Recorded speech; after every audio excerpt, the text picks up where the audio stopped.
Well, well, well.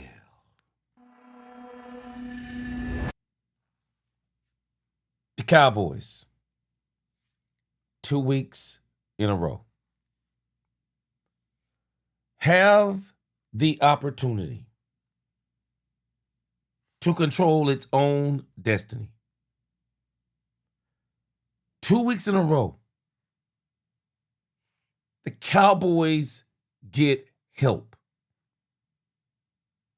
And 2 weeks in a row, the Cowboys get outcoached again and come into a game like it doesn't study the opponent, and it comes into another game not ready.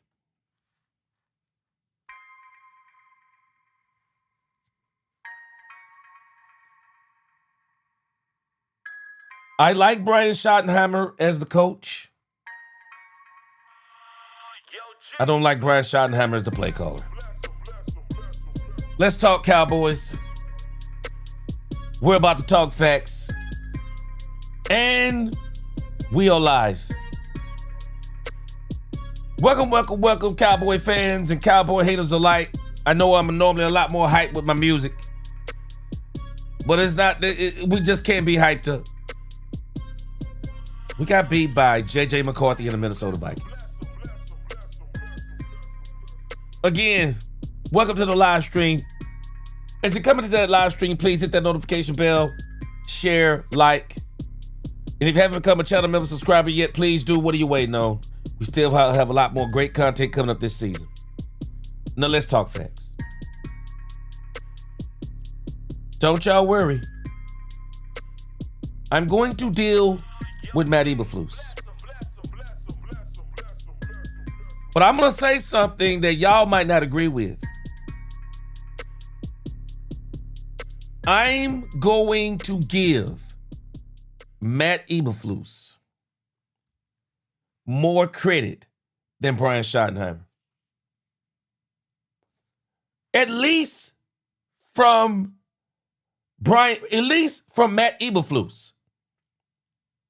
Matt Eberflus was at least trying with less talent. I saw Matt Eberflus doing different things.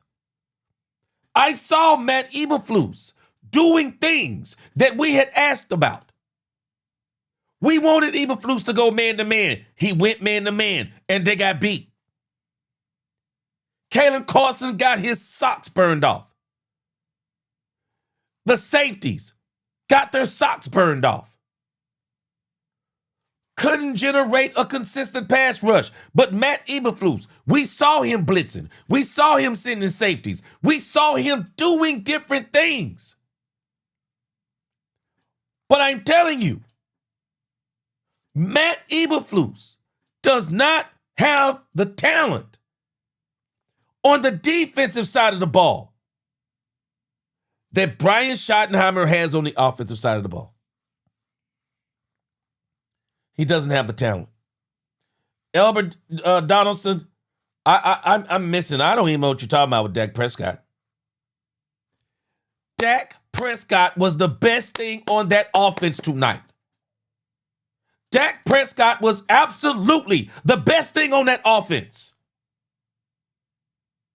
Dak Prescott, George Pickens, CeeDee Lamb are being held hostage by Brian Schottenheimer. I don't care what anyone say. You cannot tell me that you got Dak Prescott, CeeDee Lamb, and George Pickens, and you let the Minnesota Vikings take away the best wide receiver duo in the league. I'm not listening to anybody talking about Dak Prescott. Dak Prescott is not the problem. If anything, he is making Brian Schottenheimer look better than he looks. Dak Prescott is making this man look good. Anything that Dak Prescott got tonight, he got it out the mud. Because Brian Schottenheimer did him no favors. This dude came out with the same old boring nonsense. The same boring nonsense. It's the same stuff. Brian Schottenheimer is going to come out and he's going to try to run a power run game between the tackles. If you take away that power run game, he's done. If you get them behind that power run game, it's done. How do you have George Pickens and CD Lamb and you can't generate offense? Dak Prescott, everything he got, Dak Prescott got it on his own. He got it on his own. Anybody who says anything about Dak Prescott, you're only saying it out of hatred. Because I'm telling you, Brian Schottenheimer did nothing for Dak Prescott. Let me show you what a prophet I am. Let me show you what a prophet I am. I said that if the Cowboys did what they were supposed to do, look at what I told you the score was going to be. I told you if the Cowboys did what they were supposed to do, they would win this game 37-27. Are you ready for prophet status? Let me show you how prophetic I was.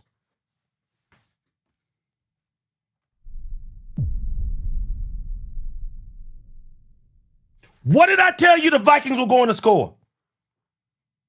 What did I tell you if the Cowboys didn't do everything right? What did I tell you the score was going to be? 34-30. They put up 34 points on the Cowboys. And the Cowboys probably would have scored 30. But they went ahead and took the field goal just in case if they could make something happen with an onside kick and maybe throw a couple of Hail Marys and try to score 8 more points. What did I tell you? If the Cowboys didn't do this right, what did I tell you they were going to score? 34-30. I told you they were going to score 34. They got out coached. Let's go back some more. I'm not going to talk emotional. I'm going to talk facts. Let's go back some more. What did I say? Are the Cowboys ready for a playoff run? The answer is no. I said, which defense will show up? I'm telling you, Matt Eberflus was trying. I'm not telling you he was doing the best job, but Matt Eberflus was trying. I saw what he was doing. I saw the 5-man front. I saw the 4 drop 7. I saw him blitzing from the edges. I saw him doing some things. I saw him come out at halftime. I saw him make some adjustments. I saw things he was doing. But I'm going to give O'Connell credit.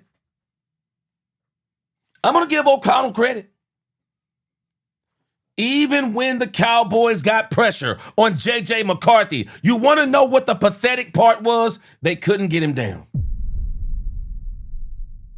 Even when they got the pressure, they couldn't get him down. And then, what was even more atrocious? Explain to me again. Why do the Cowboys continue to let Kenneth Murray start at middle linebacker?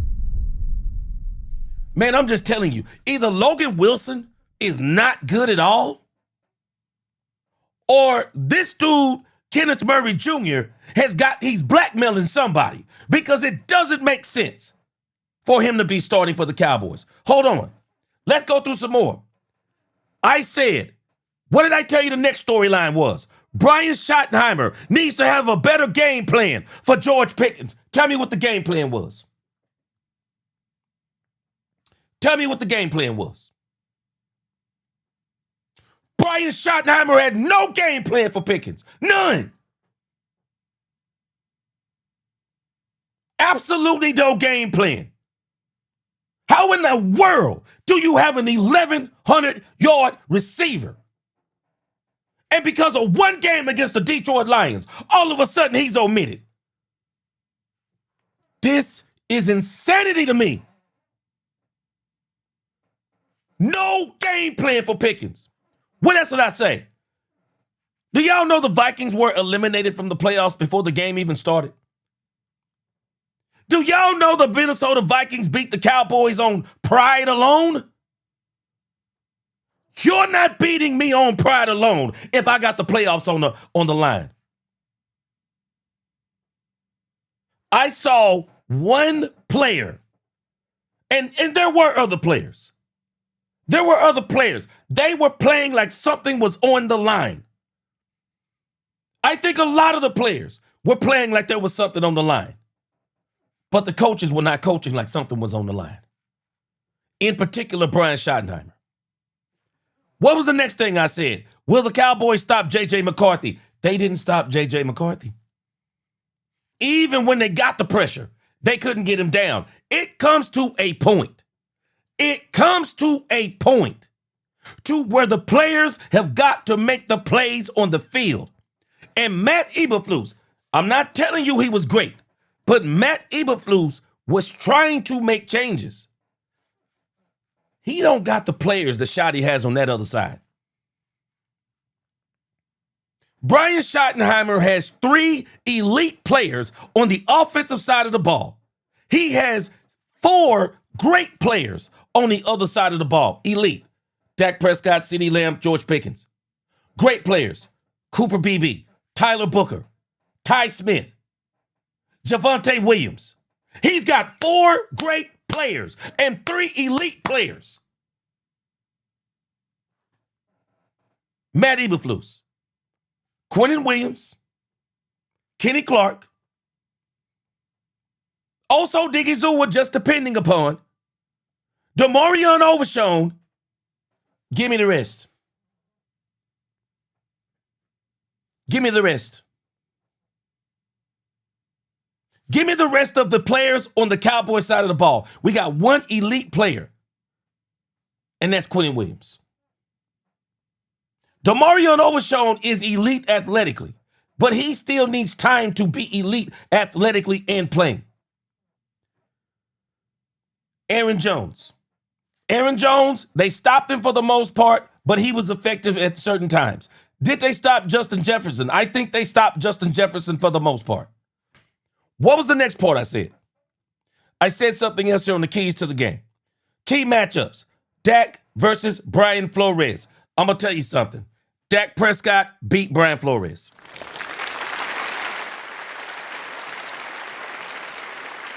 Dak Prescott beat Brian Flores.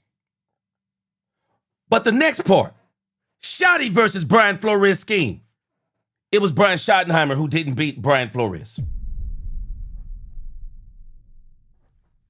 Dak Prescott out-dueled. I'm telling you, for as many times as Dak Prescott was actually blitzed, and for as little as he was sacked, Dak Prescott balled out. Brian Schottenheimer never made an adjustment. He never made an adjustment. He looked exactly in the second half like he looked in the first half. He looked exactly the same. He came out in the second half exactly the way he comes out in every game. Established a run, established a run, established a run. I'm sorry, but the bread and butter of this team is not the run game. The bread and butter of this team is supposed to be Dak Prescott, CeeDee Lamb, and George Pickens. Brian Schottenheimer did not beat Brian Flores. The Cowboys' defensive line against Aaron Jones and company, I'm going to give them credit. They didn't have a monster day against the Cowboys. Do y'all know who had a monster day against the Cowboys? J.J. McCarthy. O'Connell watched tape on Dan Campbell. And you know what he did that was brilliant? He matched up his receivers on our safeties. We got beat, Kalen Carson, big play, and then we got beat on the plays against the safeties. I don't think there's anything you can do with our safeties. I'm sorry. We're just gonna have to admit it. I don't think there's anything we can do. The safeties, the Cowboys need more safety. They need better safety play. O'Connell did the same thing Campbell did. He matched up wide receivers on safeties. Matched them up on Donovan Wilson. Matched them up on Hooker. Matched them up on Marquise Bell. We had no answer. For as bad as people talked about DaRon Bland, I got news for you. DaRon Bland played a great game.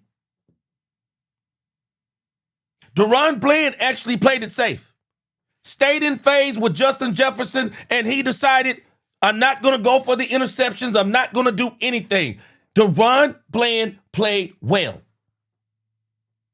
You're playing Justin Jefferson all night. I can understand you're going to give up something, but this dude played Justin Jefferson well. Savon Revel Jr. wasn't mad. I thought Savon Revel Jr. is what he is. We're leaving him out there. We're not taking him out there. Taking him out of the game. Reddy is not a good slot corner. He's okay, but he's not good against good competition. The linebacker play. They look confused out there. The linebackers still look confused out there. Because they are switching between Logan Wilson and having Kenneth Murray play still seems to be more than Logan Wilson. They look confused out there. Kenneth Murray is always a step too late. He's always like he's making the wrong decisions. He's running away from the ball. The Vikings did exactly what I said they were going to do. Rather than running through the middle, they ran away from the middle. They tried to attack the Cowboys on the edges. O'Connell is a very good play caller. O'Connell is a very good play caller. Matt Eberflus is not a good play caller. But even with what Matt Eberflus was doing, I told y'all from the beginning about the bend don't break defense. I'm giving you the truth about it. It requires super studs all over the field. And I'm sorry, but we don't have super studs all over the field. And that is the whole fault with the bend don't break defense. What did I say next? Key matchups. I said Pickens and Lamb versus the Vikings secondary. Where were they? Where were CeeDee Lamb and George Pickens? Where were they? They kept Dak Prescott running for his life so much that they didn't even give Dak Prescott the time to breathe, to even get the ball. But you got to understand, Chris Collinsworth said something very funny tonight. And it made a whole lot of sense.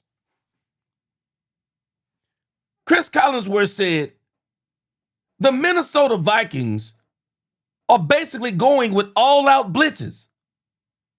And the Cowboys never tried to test the deep middle of the field. Never tried it. Never tried it. Never said, hey, let me tell you something. Hey, you know what?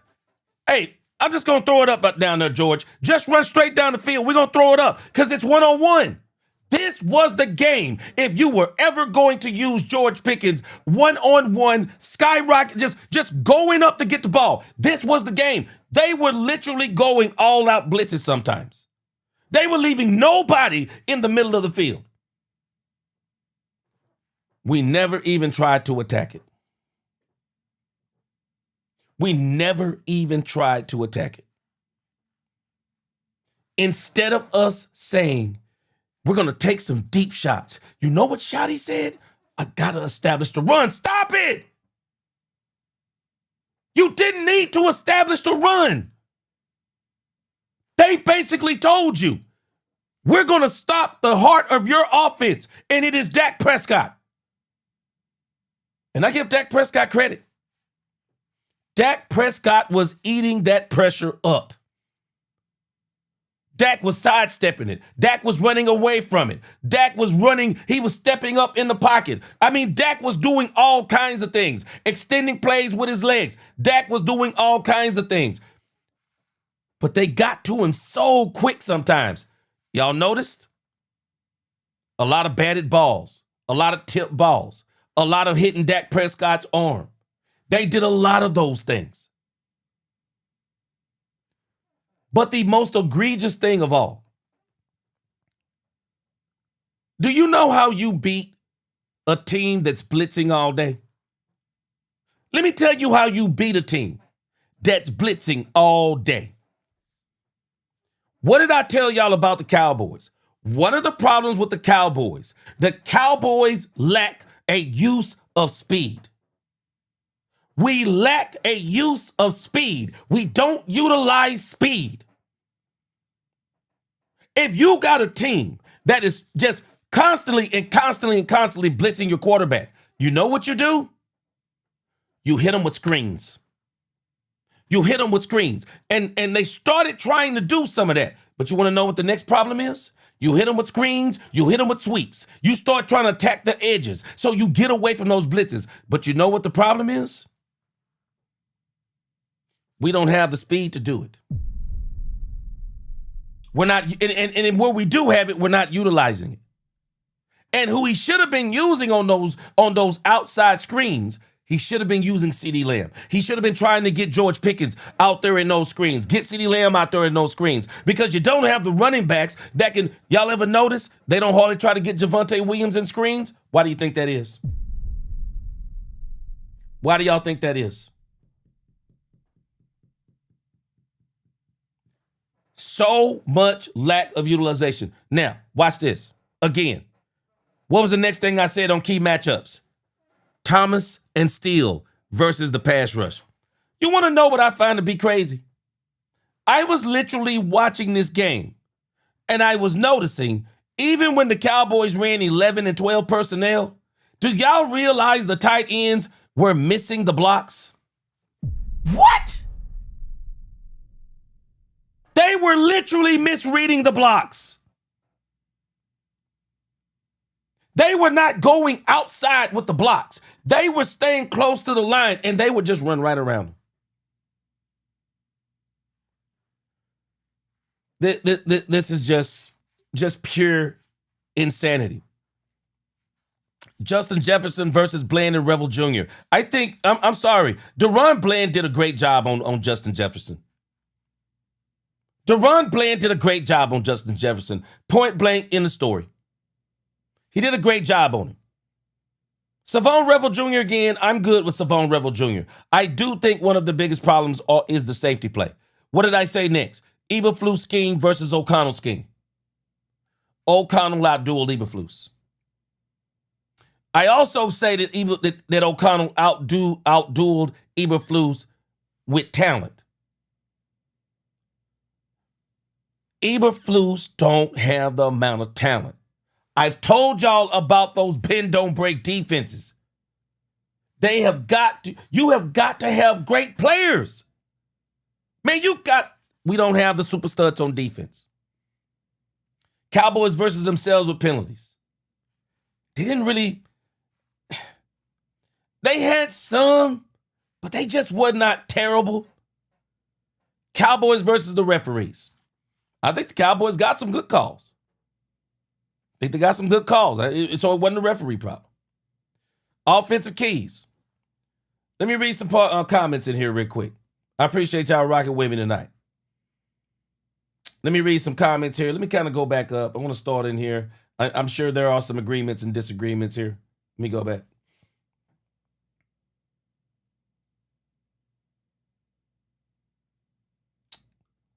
Lake West Chase. Lake West Chase said we're going to be fine next year running back. I think we'll be better next year. But I'm going to tell you something, Lake West Chase. Jerry may be wrong on something.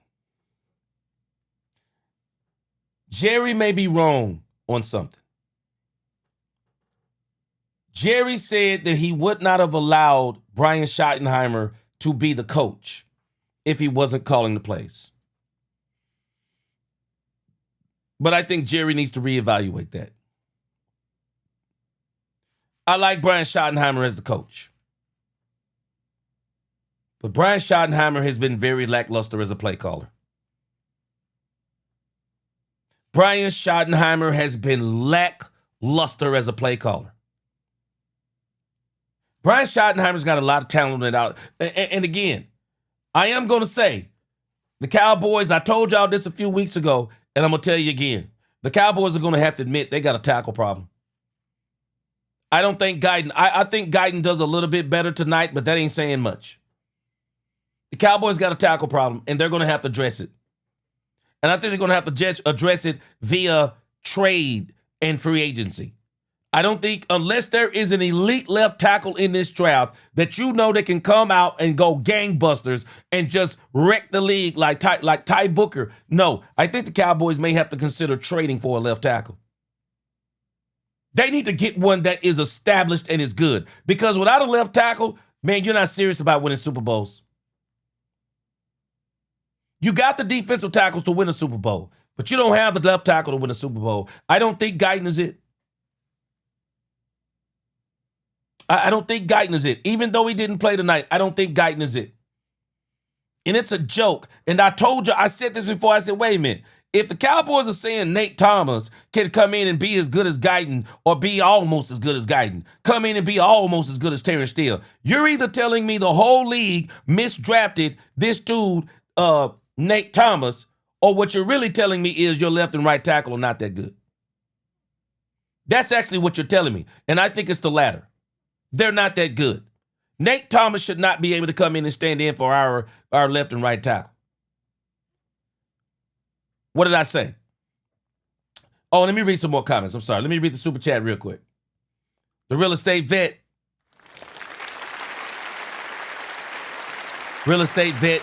Me and my wife said the same thing. Quinnen Williams goes out on one play. They go for it. What was that? Wasn't that a fourth down? Went forward and ran right where Quinnen Williams was. That goes to show you the job that they had been doing in the middle. They had attacked the Cowboys on the edges all night. It says when Williams got hurt, the very next play ran down the middle. Tragedy.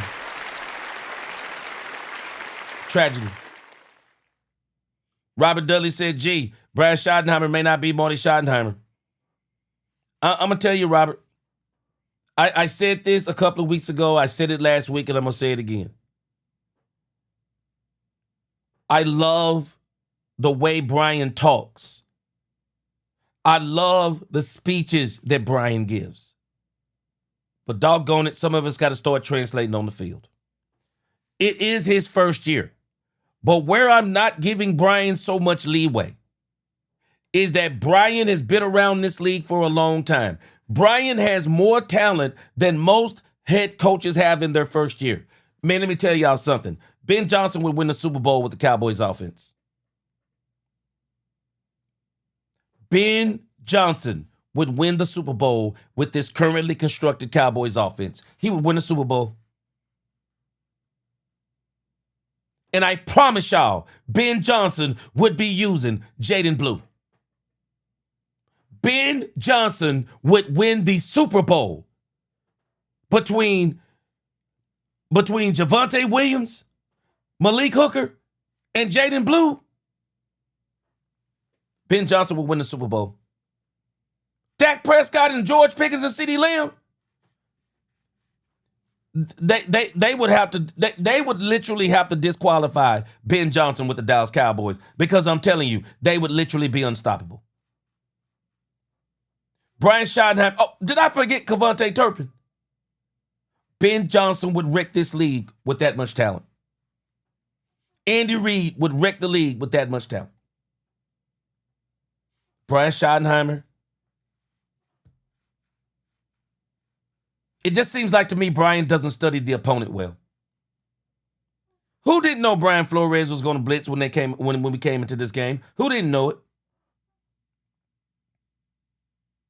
Who didn't know they were going to do this? It's a crying shame.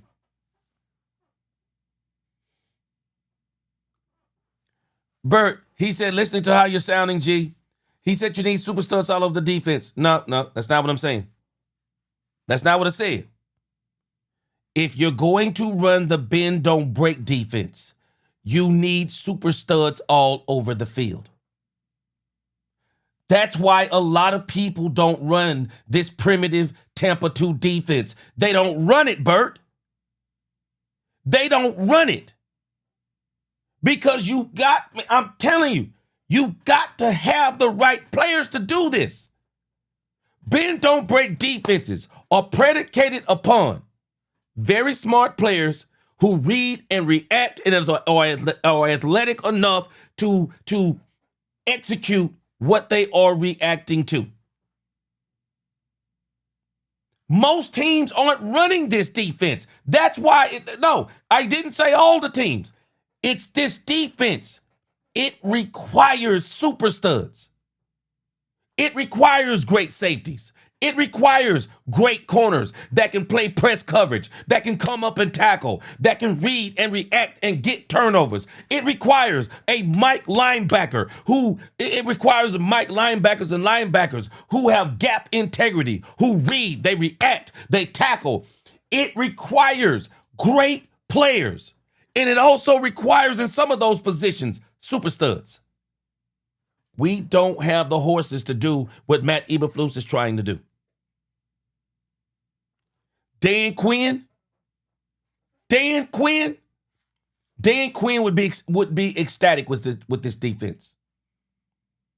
Dan Quinn would do more with this defense. He absolutely would. Dan Quinn knows how to do more with less. And that's why I say, Bert, no disrespect, but you're not hearing me. All other 31 teams are not running this Tampa 2, this basic Tampa 2 defense. They're not running bend, don't break defense. How many other teams do you hear talking about, bend, don't break defense? How many other teams you hear talking about that nonsense? That's his MO. That is Matt Eberflus's MO. We don't have the players. And this has been one of the biggest arguments. We don't have the players to run the system that Matt Eberflus wants to run. To run the system that Matt Eberflus wants to run, we already got the tackles. We got the tackles that he needs.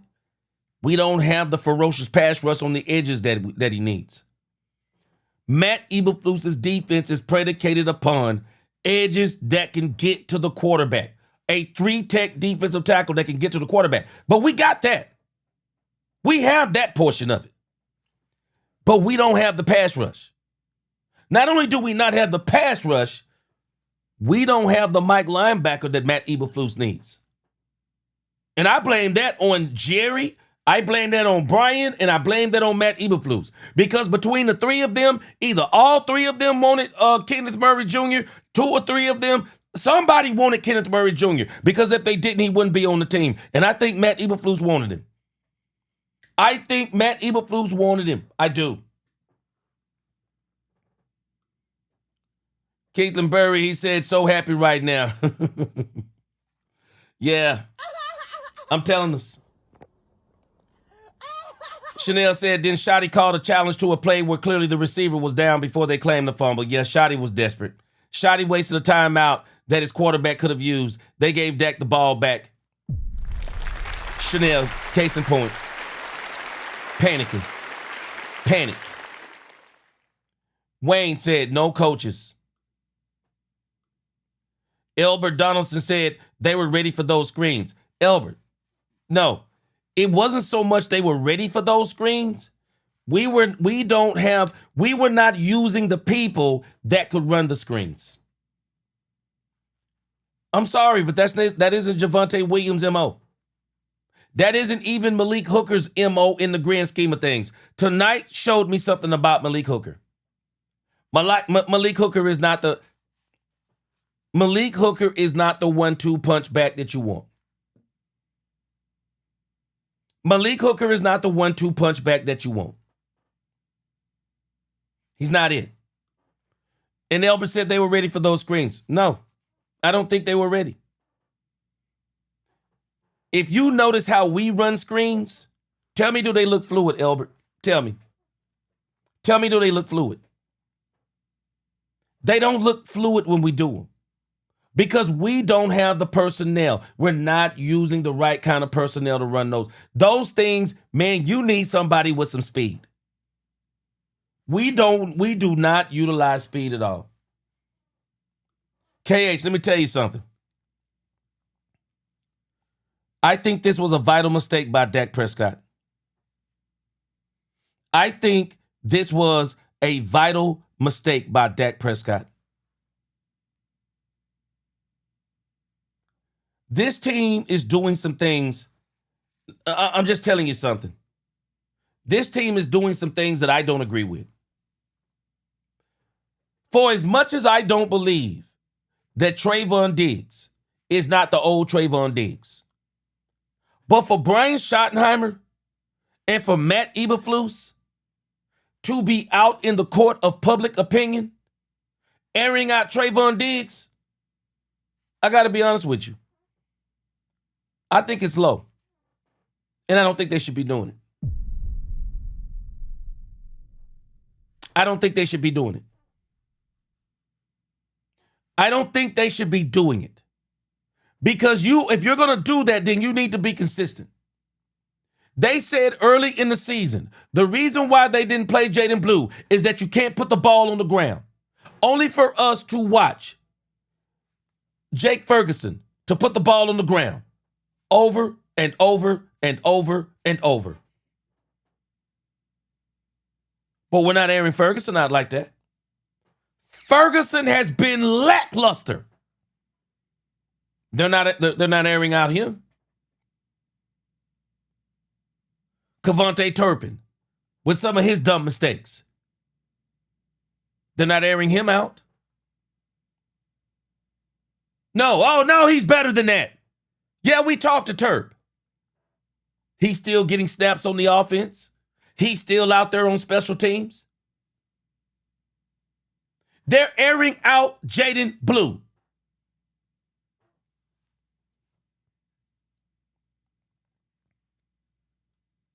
Airing out Trayvon Diggs.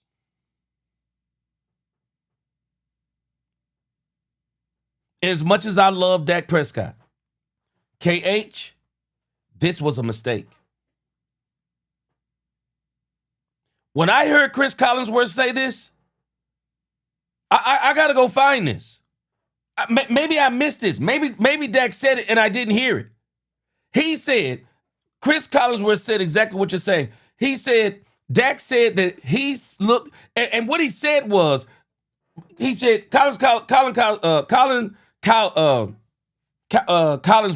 Chris Collinsworth said, Dak said he looked into George Pickens' eyes. And he saw that he had checked out. That came back on him tonight because he missed many plays with the wide receiver running free down the sides. I'm going to tell you something. KH, my wife asked me a question. She asked me a question. She said, George, she said, if you're George Pickens, what are you thinking right now? I wish the big Rombowski was on here. Oh, there he is. Big Rombowski. My wife asked me a question tonight, Rombowski. And the reason why I'm saying this to you, because you had brought this up. My wife asked me, Big Rombowski, she said, George, if you were George Pickens, what would you be thinking right now? Right now. I'm going to be honest with y'all tonight. If I was George Pickens right now, I wouldn't want to play for the Dallas Cowboys next season. I'm just telling you right now how if I was George Pickens, I wouldn't want to play for the Dallas Cowboys right now. I wouldn't want to. Because I'm going to tell you what the Cowboys have done to George Pickens that is criminal. They have relegated him to one play now. the slant play. They tried it against Minnesota and it failed. And they then commenced to not going back to George Pickens hardly again. They relegated him to one play.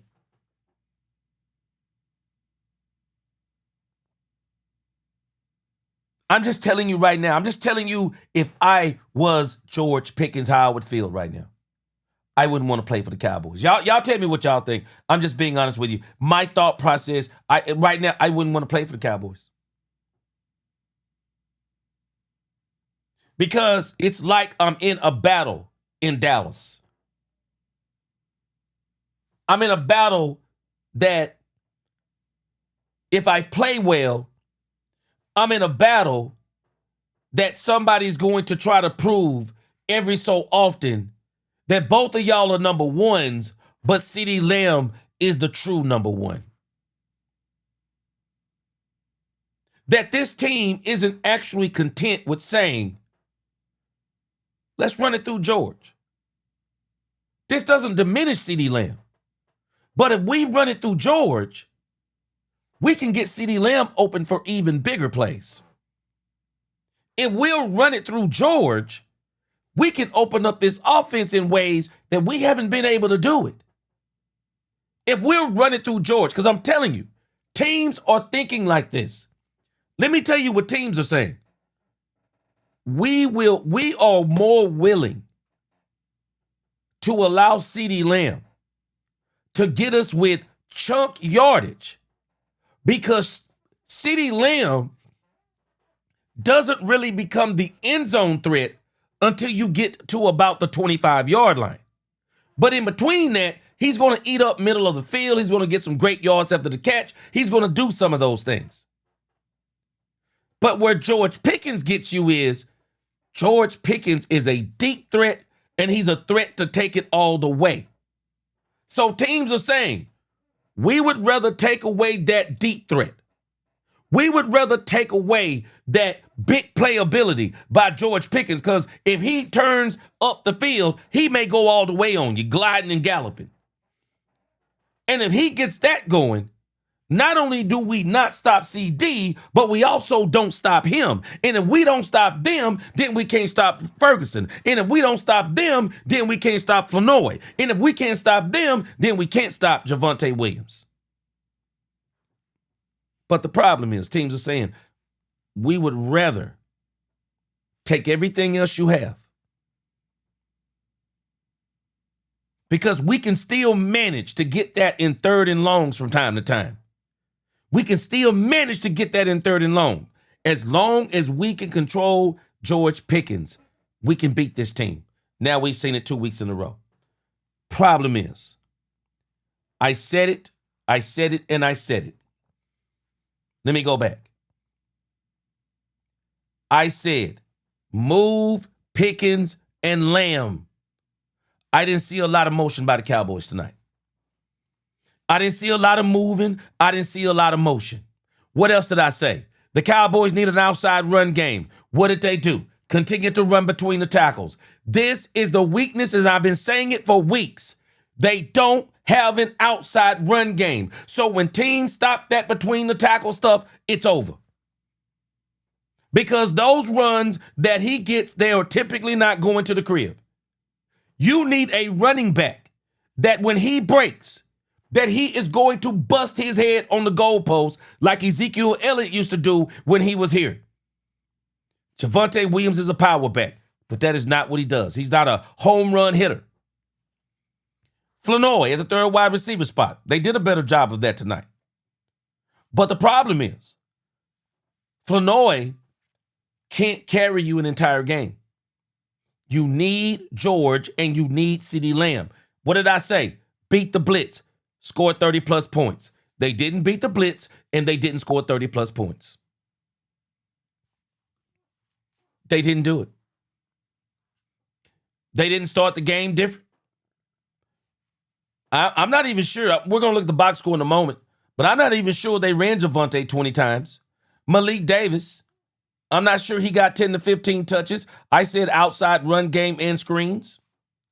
Lipke as a lead back got knocked out with a concussion. More Brevin Spanford. But Brevin Spanford tonight, he was missing some blocking assignments. No turnovers. If I'm not mistaken, there was no turnovers tonight. The penalties really wasn't that bad. This was the part that they were the worst at. They did not take the 5 or 6 deep shots. They didn't do it. They didn't score touchdowns instead of field goals. They didn't run the trick plays to Kevontae Turpin. Ran a nice one to Brandon Aubrey. They took the points for the most part. No slow start. The 11 and 12 man personnel, even when they ran it, they didn't run it well. Even when they ran it, they didn't run it well.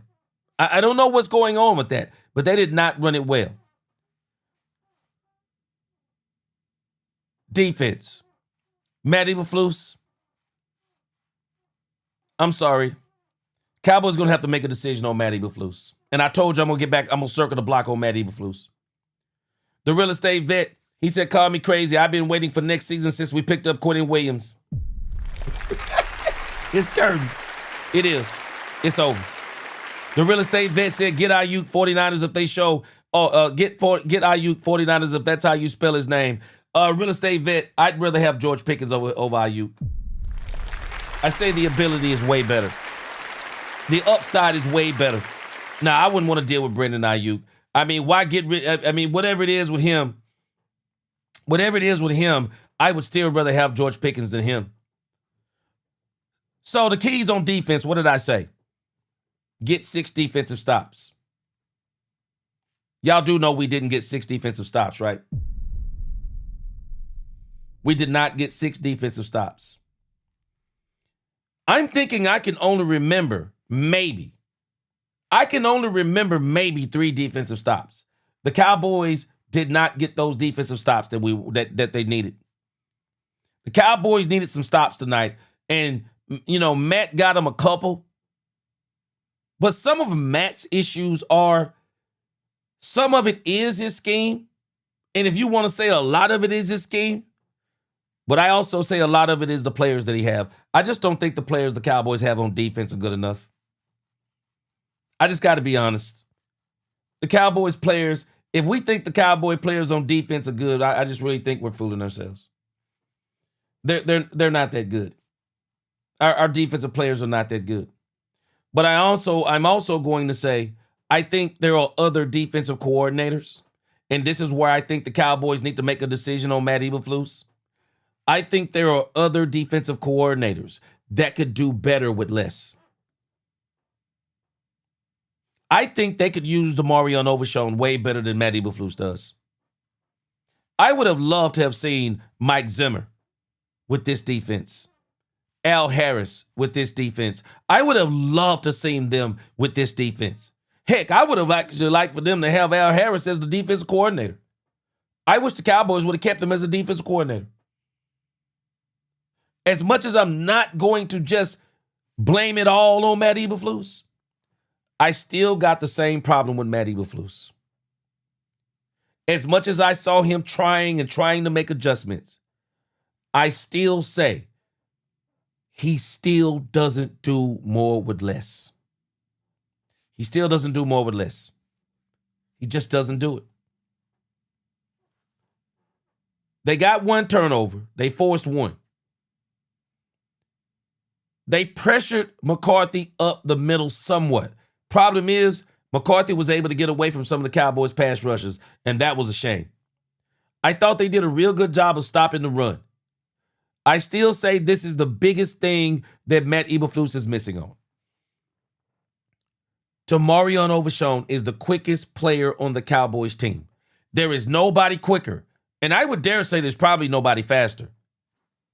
They need to create packages for Agent Zero. They need to create blitz packages for this young man. They are underutilizing Demarion Overshown. When you got a superstar player like him on your team, you have got to use him to attack. I don't need Donovan Wilson doing my blitzes. That's not what I want him for. I want Demarion Overshown doing my blitzes. I want him in that backfield. I want him putting that pressure on the quarterback. That's who I would be using in my blitz packages. They didn't do it. Williams and Clark stay on the field. I got to see that. I got to go back and look at that. I did think they played very physical. I will give them credit for that. They played physical, and I think they stopped Justin Jefferson for the most part. But I think one of the worst things they're doing, they are not using Demarion Overshown to pressure quarterbacks enough. They're not doing it. They're not doing it. And so for me, with Matt Eberflus, I'll be honest with you. If I'm the Cowboys, I'm replacing Matt Eberflus. I'm replacing Matt Eberflus. I think the longer you keep Matt Eberflus, this is going to turn into a Chicago Bears situation. I don't think this team, I don't think these defensive players, I don't think they have any confidence in Matt Eberflus. I really don't. I don't think they have any confidence in him. I don't think they believe in him. I don't think they believe in his game plan. I think the Cowboys need to replace Matt Eberflus. I know it'll be I know it'll be the fourth defensive coordinator in 4 years. But if the Cowboys want to win a Super Bowl, the Cowboys are going to have to go out there and get them a bona fide defensive mind. Somebody that you can throw him some scraps and he can put together. I mean, you can give him scraps and he can make you a computer. You got to get a guy who can do that with your defense. So that when you do give him these star players, because I'm going to tell you, Brian Schottenheimer to me has a problem. He has a lot of star players and he don't know how to use them. This is why a lot of people don't understand why Phil Jackson is one of the greatest coaches to ever live. People do not understand the mental fortitude it takes to coach a lot of talent. Everybody can't win with a lot of talent. It takes a special kind of coach to be able to utilize all the talent that you have on the team. I do believe the Cowboys need to replace Matt Eberflus. And I'll be honest with you. I got to send some messages if I'm Jerry Jones. And maybe this is my overreaction, but I got to send some messages if I'm Jerry Jones. I got to send a message after tonight. I would probably release Matt Eberflus. Maybe that's my overreaction, but I would release Matt Eberflus. I gotta send my team a message because I'm telling y'all and I'm telling you, tonight was unacceptable. Tonight was unacceptable. It's unacceptable. It's unacceptable to lose. It's unacceptable to lose to the Minnesota Vikings. Somebody tonight, there has got to be some accountability tonight. I'm not talking at the podium. I'm not listening at the podium to anybody say, well, we got our coach. No, you've been saying that too much. You've been saying that way too much.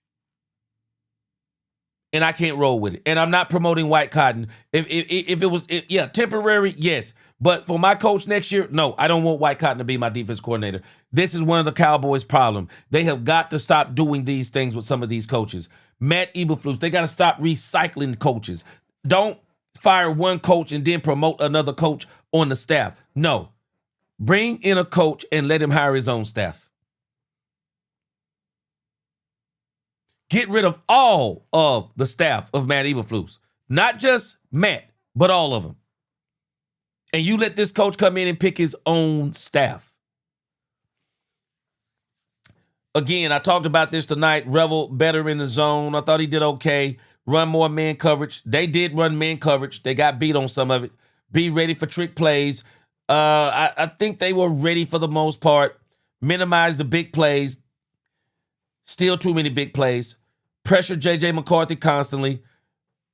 They got some, and then there were other times they sit back and they just let J.J. McCarthy pick them apart or let him run first downs. Play more Logan Wilson. I don't think they did that. Created only one turnover. They did stop Aaron Jones, and I will give them credit. I did think they played physical. I think tonight they got outsmarted. Here we go again. Special teams. I don't know if you can really blame this on the special teams coach tonight. Brandon Aubrey sold the Cowboys tonight. Your biggest players have to come up in the biggest moments. I was telling my son tonight, we got to stop this notion of saying, well, Brandon Aubrey is such a great kicker. He makes all the kicks. So I'm not going to blame him for the night. Why not? Why? Why am I not going to blame him for the night? You're Brandon bleeping Aubrey. You're Brandon Aubrey. Do you not realize that when you are a superstar, everybody can't be a superstar? Because superstars are expected to show up in the biggest moments. Superstars are expected to show up in the biggest moments. We don't need to be having conversations about, yeah, but he didn't, well, he's excused. No, we're not excusing Dak Prescott. We're not excusing Dak Prescott tonight. But we don't have to make excuses for Dak Prescott. If there is one player that has been fighting his butt off this year, it's Dak Prescott. Dak Prescott is officially the Joe Burrow of 2025. Dak Prescott is going to be in the top 3, top 4, top 5 in every category. And he's not going to win the MVP. It's an absolute travesty. Dak Prescott has actually been good in the losing games. And I told y'all, and I'm going to tell you again, Dak has made this line look better than it is. Dak has made this line look better than it is. Because he is getting away from some sacks that they should be having. Robert Dudley, I agree with you. Same looks and same results. I'm going to read some more of your comments here in a moment, but I want to tell you about the special teams. Brandon Aubrey sold us. Brandon Aubrey sold us 6 points off the board. Sold us. Turpin had a good return tonight. Holding call, called it back. I thought the special teams made some good plays. But then Clark made a very bad play on that holding call, while Kevontae Turpin had a real good return. Wrong time. But Brandon Aubrey sold us. Brandon Aubrey is a superstar kicker. Bro, you missed one. We can't have you missing 2. There's no excuse for it. Brandon Aubrey, terrible game tonight. Terrible game. Finally, my thoughts. Dak Prescott will beat the blitz. Dak Prescott beat the blitz. Dak Prescott was incredible. Dak Prescott beat the blitz. Big game from Pickens and Lamb. I was wrong. Brian Schottenheimer had no plan. He had no plan. Brian Schottenheimer had no plan for George Pickens. And in essence, he had no plan for Lamb. And Justin Jefferson, I do give the Cowboys defense credit. He didn't have the big game I thought he was going to have. I said Dak will be running for his life. I was right. Dak Prescott was running for his life. I said it was going to be a tough game. It was a tough game. O'Connell fooled me. O'Connell did something that I didn't think he was going to do. And this goes to show you what he thought about the Cowboys defense. Rather than him running and running and running on the Cowboys defense, this man said, I'm gonna let J.J. McCarthy beat the Cowboys. Literal insanity. And I told y'all, Brian Flores is going to put on a show coaching. And he did. Because Brian Flores wants to prove to this league that he deserves another shot as a head coach. Brian Flores did a great job tonight. It was a playoff game, but Brian Schottenheimer didn't call a playoff game. I still give Matt Eberflus some credit because I think Matt Eberflus was trying, but it wasn't enough. Lack of execution by the defense. And then at times I think Matt is trying to do something that doesn't make sense. Matt will get a little scared sometimes. And I think even more than something. I don't even think he gets a little scared. I think he gets scared and then he starts trying to play passive. And then when he goes passive to say that I'm not going to give up the big plays, he gives up the big plays. And so I said if the Cowboys did everything they were supposed to do, and so by everything I've told you, the Cowboys didn't do what they were supposed to do. They got beat 37-27. And I said the Vikings, if the Cowboys didn't do what they were supposed to do, they would win 34-30. And I was almost a prophet. They won 34-26.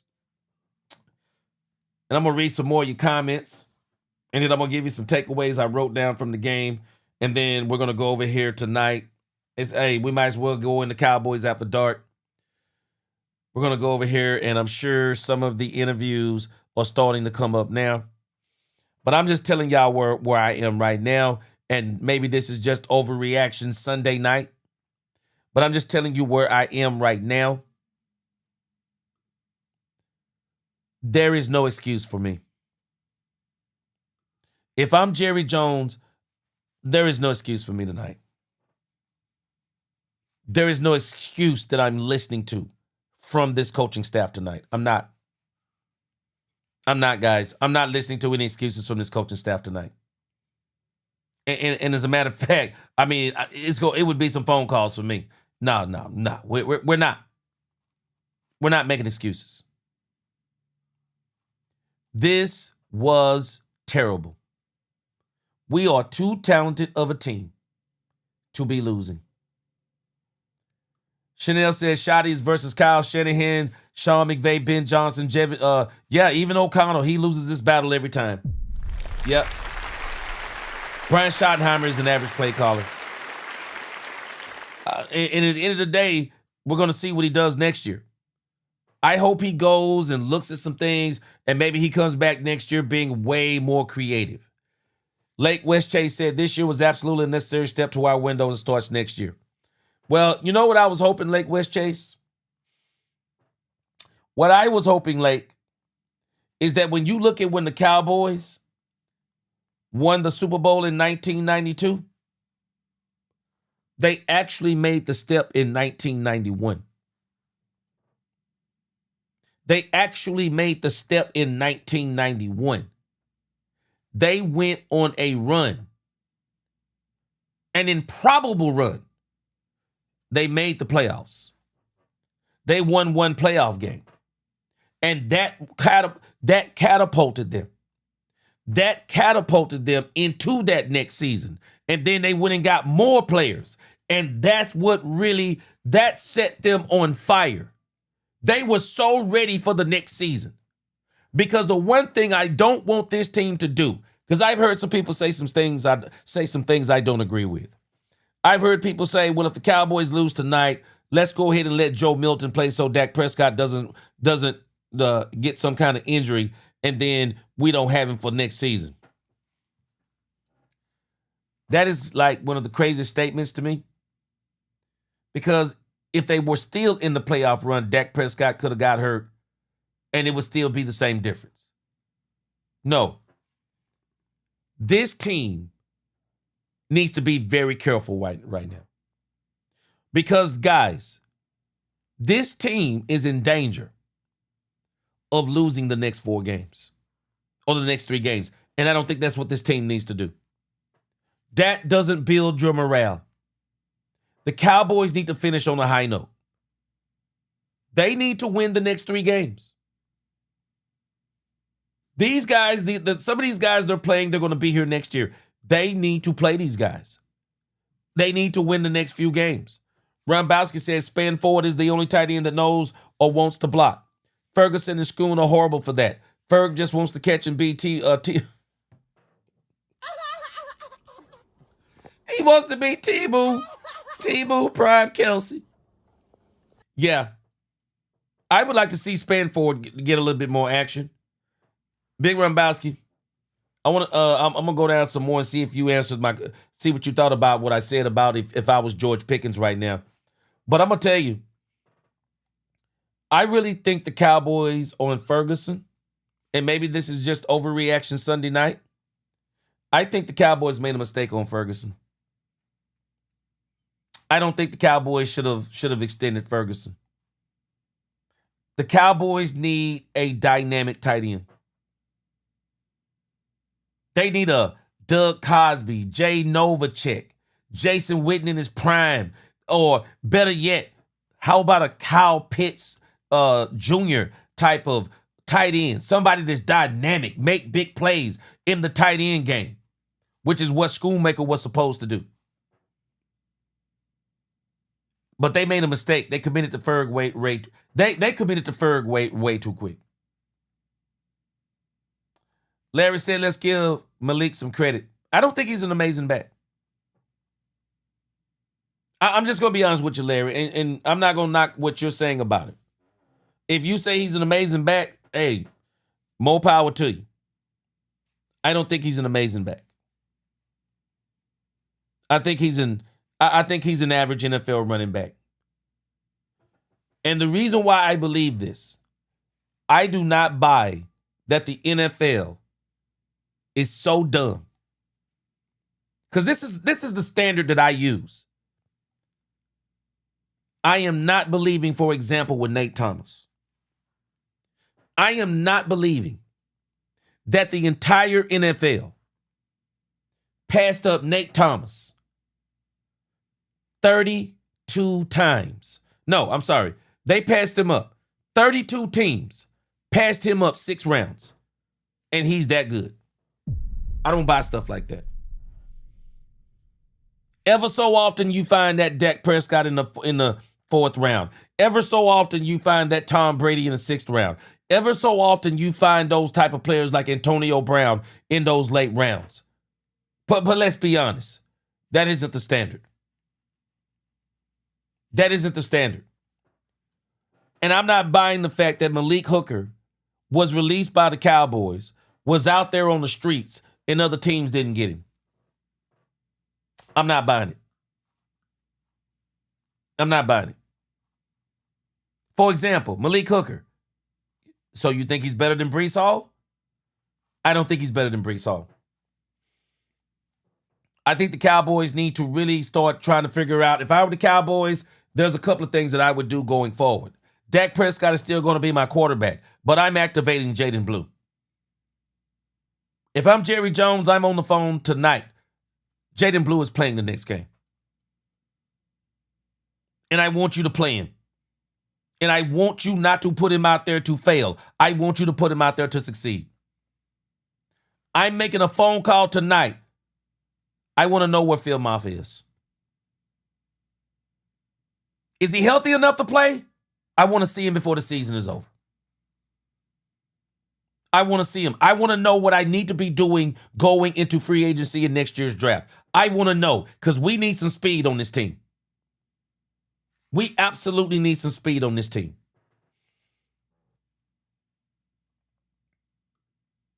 Amber Crowder. Amber says season was over after the Lions loss.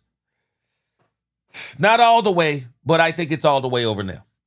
Pressure was on, and Dak, coupled with the supposedly best offense in the league, didn't show up when it mattered. No, Dak was great. Dak was great. You're not going to find anybody that's going... You're not going to find anybody, Harley, that's going to fault Dak Prescott. Dak Prescott played against the blitz great. Dak was eating those blitzes. The problem was Shotty didn't have a good enough game plan. KH said he only wins at his speeches with those who don't know. Man, his speeches are great. They're just not translated on the field. And this is why I think the Cowboys, they really need to be thinking about a play caller. And the sad part is, I don't think they're going to do it. Philly boy said, gee, Brian can't make adjustments. I agree. Doesn't make good adjustments. Elbert said, I'm not giving Dak a break. No, I'll have to give him a break. Dak played fantastic tonight. Dak played fantastic tonight. And I'm telling you right now, Elbert, give Ben Johnson Dak Prescott. Ben Johnson would make you cry with Dak Prescott. Ben Johnson would win a Super Bowl. Super Bowls. Ask Kyle Shanahan. Ask Kyle Shanahan would he take Dak Prescott. Kyle Shanahan would destroy this league with Dak Prescott. Would absolutely destroy it. Kyle Shanahan hasn't won a Super Bowl because he hasn't had a quarterback like Dak Prescott.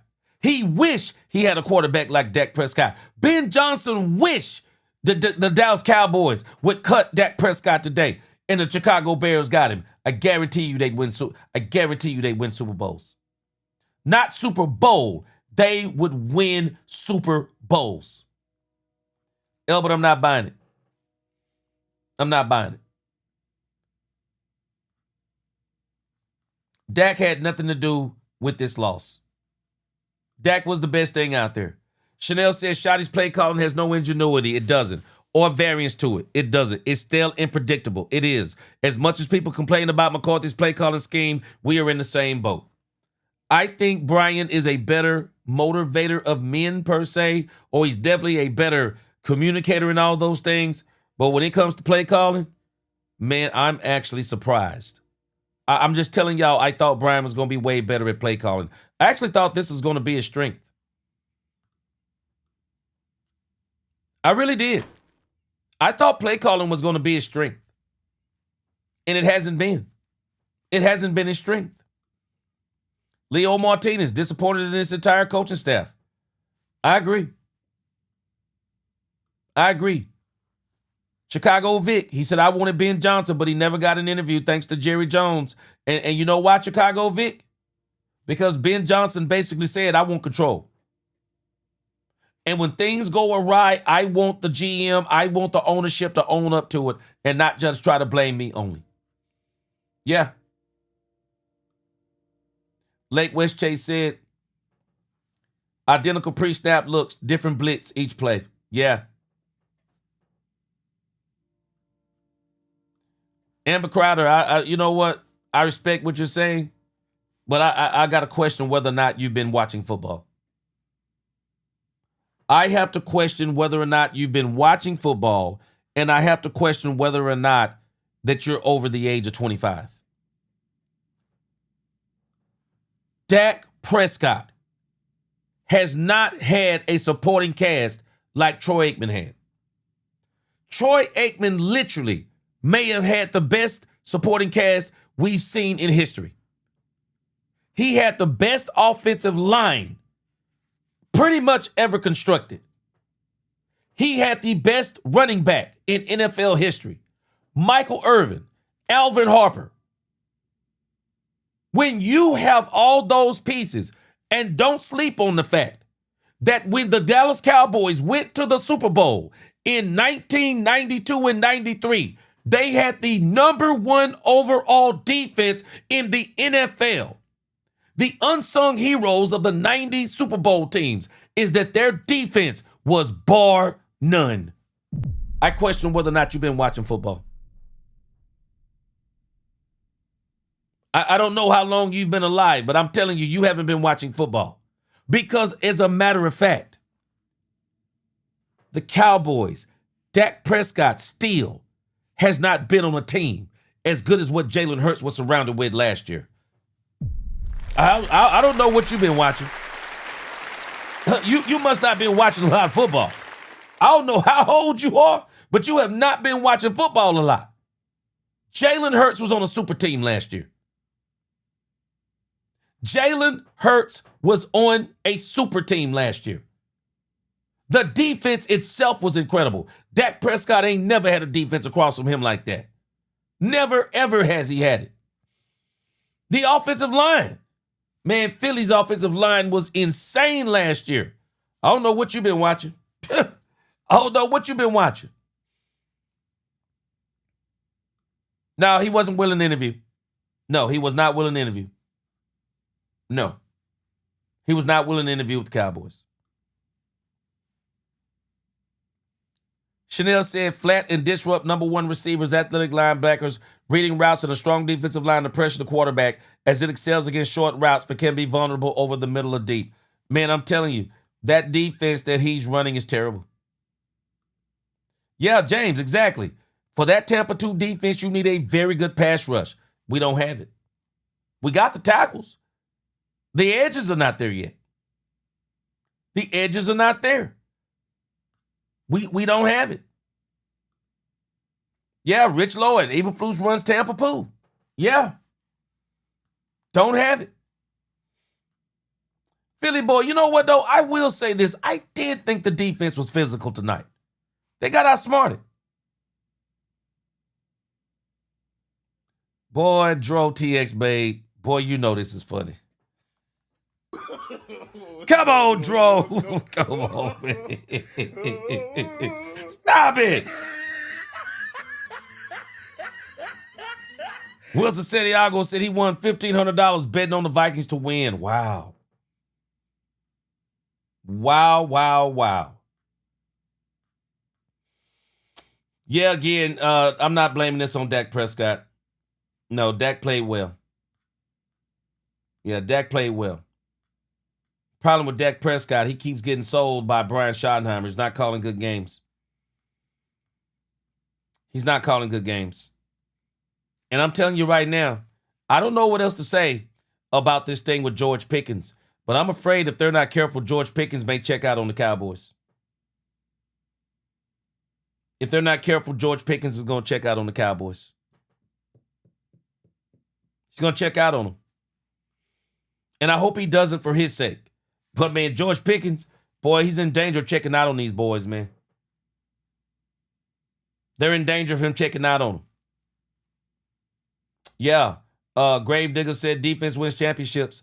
Doesn't matter how many touchdowns or field goals you have if the other side of the back can't stop the other team. Gravedigger, in the immortal words of Bear Bryant, I believe it is, offense scores points, defense wins championships. Straight up. Straight up. Philly boy, I think this is the last frontier for Jerry Jones. I think Jerry Jones has done a lot of great things as far as personnel. But I do have to admit, with the coaching thing, I think Jerry trying to get that continuity on defense, I think he did himself a disservice. Superman, appreciate that $5 super chat. Superman said Dak isn't the problem, and the ones who hate on him, I bet they cannot perform him. He said, I'm riding with 4. Me too. No, Dak Prescott is still a top 3 quarterback in this league. Dak Prescott is not the problem. Just look at some of the routes they had those wide receivers running tonight. I mean, it was a travesty, man. It was a travesty. This man totally got outcoached. Chris Duvall said, gee, everyone could call me crazy, but I still believe in my heart of hearts that the Cowboys can still make the playoffs. I could be wrong, but crazy things have happened this year. Well, the only problem is, Chris Duvall, the only problem is the Cowboys actually allowed the Minnesota Vikings, and actually I think they're still ahead of the Minnesota Vikings because even though they have the same amount of wins, if it came down to the playoffs, I think the Cowboys will still be over them because of them being a half game ahead. But, man, let me tell you something. Stranger things have happened, but it's going to take a lot of strange things to happen for them to get in there. It is. It really is. Rich Lloyd said in players' interviews, you never hear them back up or talk about Eberflus at all. You don't. No one, not one player backs him up. Yeah. I think the Cowboys are going to have to cut. I really think they're going to have to consider cutting loose from Matt Eberflus. And I think they're going to have to do it for the morale of the team. Wow, Latoya says, Jerry left the game before it was over. Jerry needs to go and let them boys be great, just a waste of talent. And Dak High's paid, go make some plays. Enough said. Hold him accountable. Good night, G. Appreciate you. Yeah, I don't think they gave Dak Prescott a chance. They did not give Dak Prescott a chance. And they didn't give Dak Prescott a chance because They didn't give George Pickens a chance. They barely gave CeeDee Lamb a chance. Just poor play design all the way around. All the way around. Just terrible.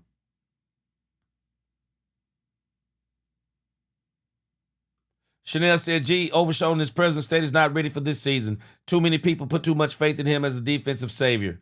Well, I can tell you this, the Joneses did. They're not, I still say too, though, Chanel, they didn't move him around enough. They didn't move him around enough.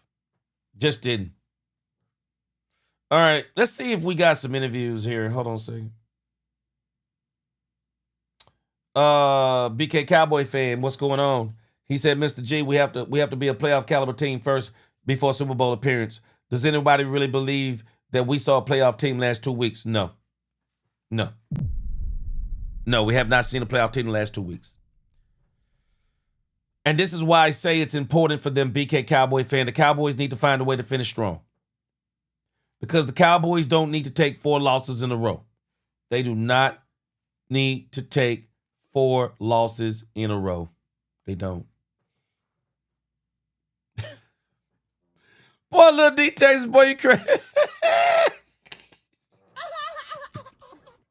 Wait a minute. No.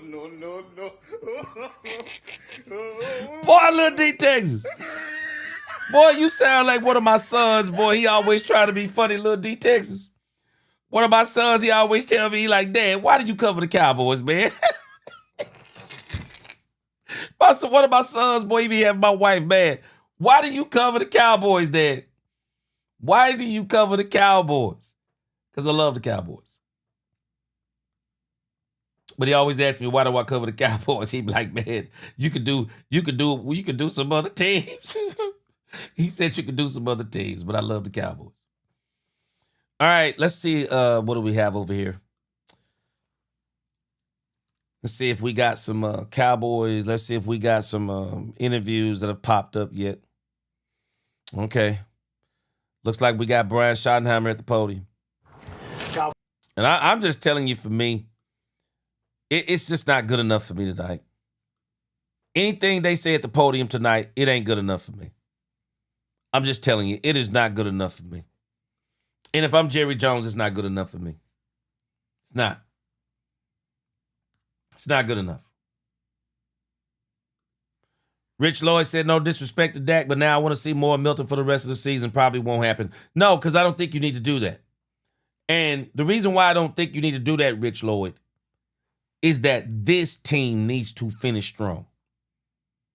They don't need to go and hang their heads and say, well, let's just start trying things now and evaluating and doing all of these things because we're not going anywhere. No, you need to build up your momentum going into next year. And the one thing that I wouldn't want to do if I'm the Dallas Cowboys, I don't want to go into next year on a 4-game losing streak. Man, people can say anything they want to. Oh, well, no big deal. We're just going to put that behind us. That was last year. No, man. The one thing that you don't want to get used to doing and you never want to accept is losing. You don't want to accept those things. You don't. You don't want to miss those things. I mean, you don't want to you don't want to do those things. You don't want to accept losing. You don't. You don't want to accept it. Angel Eyes, what's going on? Good to see you. Angel Eyes. Shotty made the same crazy play he made in the Lions game. Calling a field goal that was missed instead of going forward was like 3 steps from a first down. Angel Eyes, let me tell you something. I agree with you.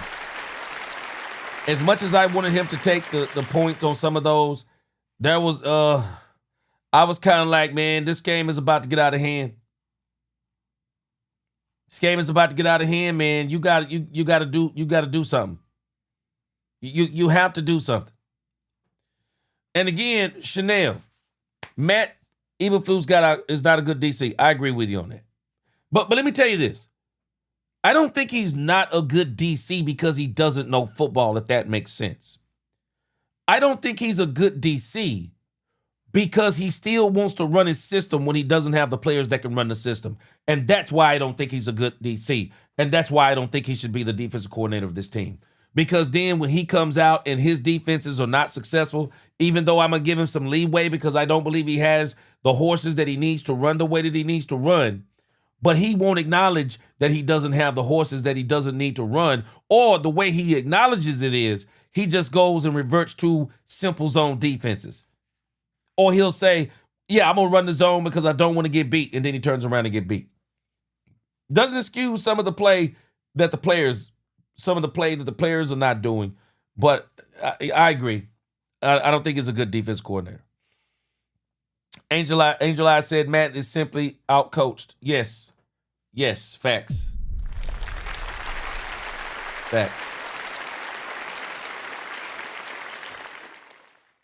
All right, let's go. I want to hear what Brian Schottenheimer has to say tonight. But I can tell you this.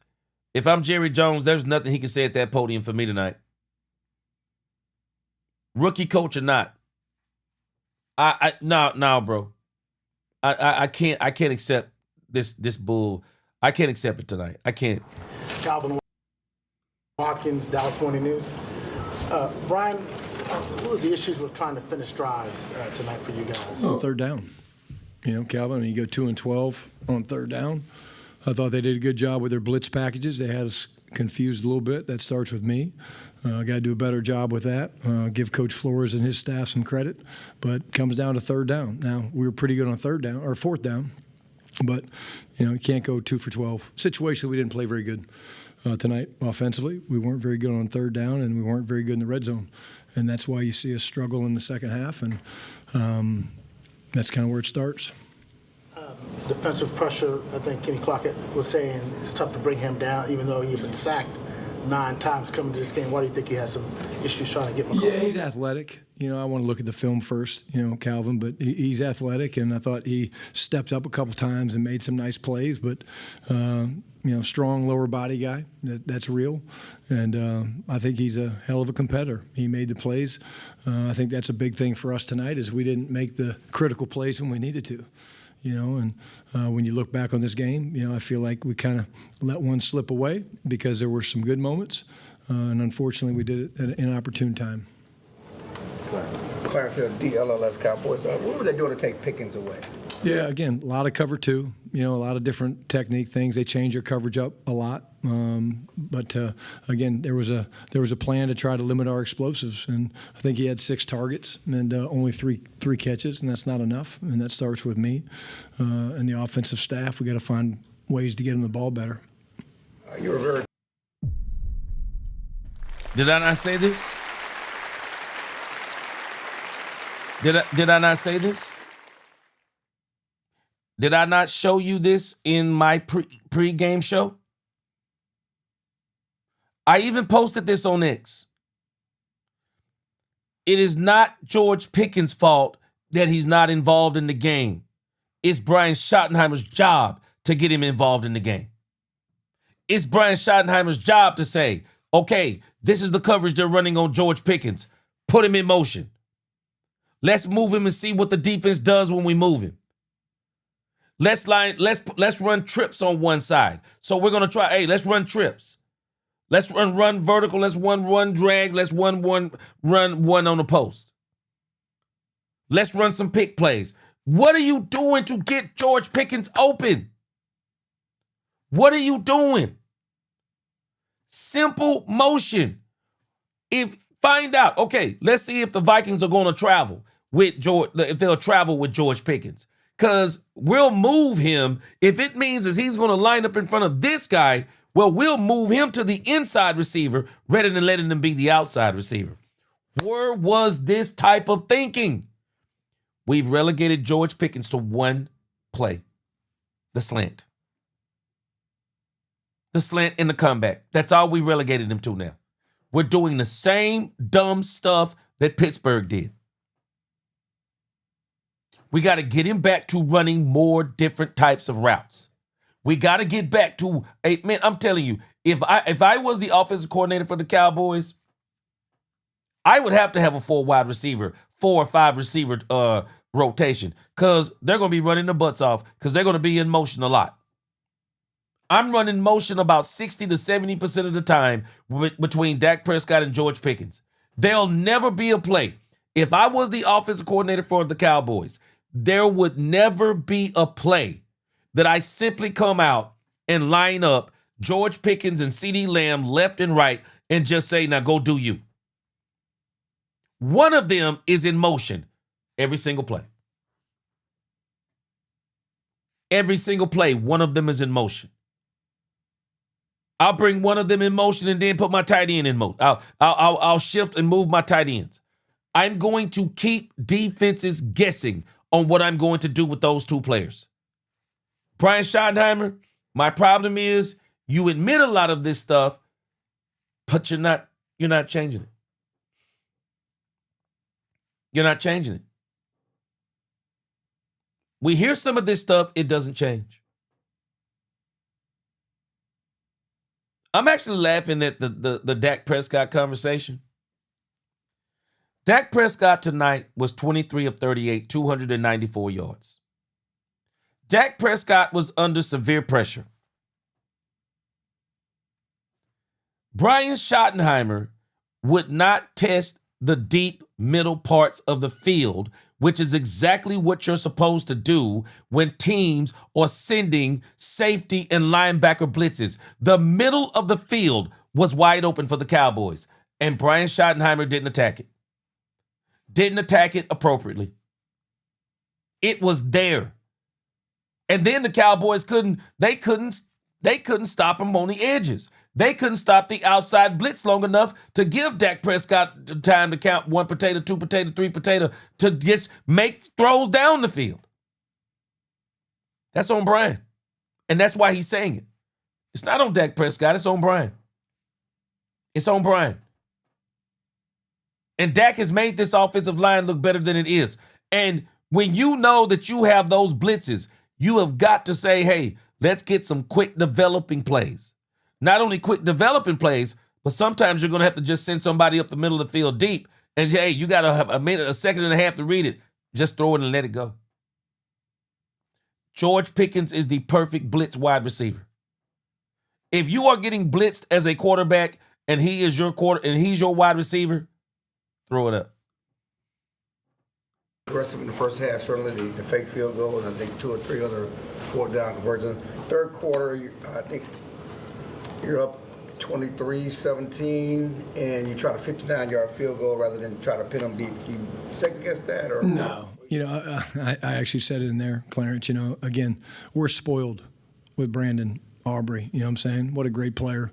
But no, felt really good about it. He's such a great player. I had no question in my mind he was going to make it, and I feel good about that decision. Brian Todd with ESPN. You said you guys were confused a little bit of their pressure looks. What confused you? Was it new stuff?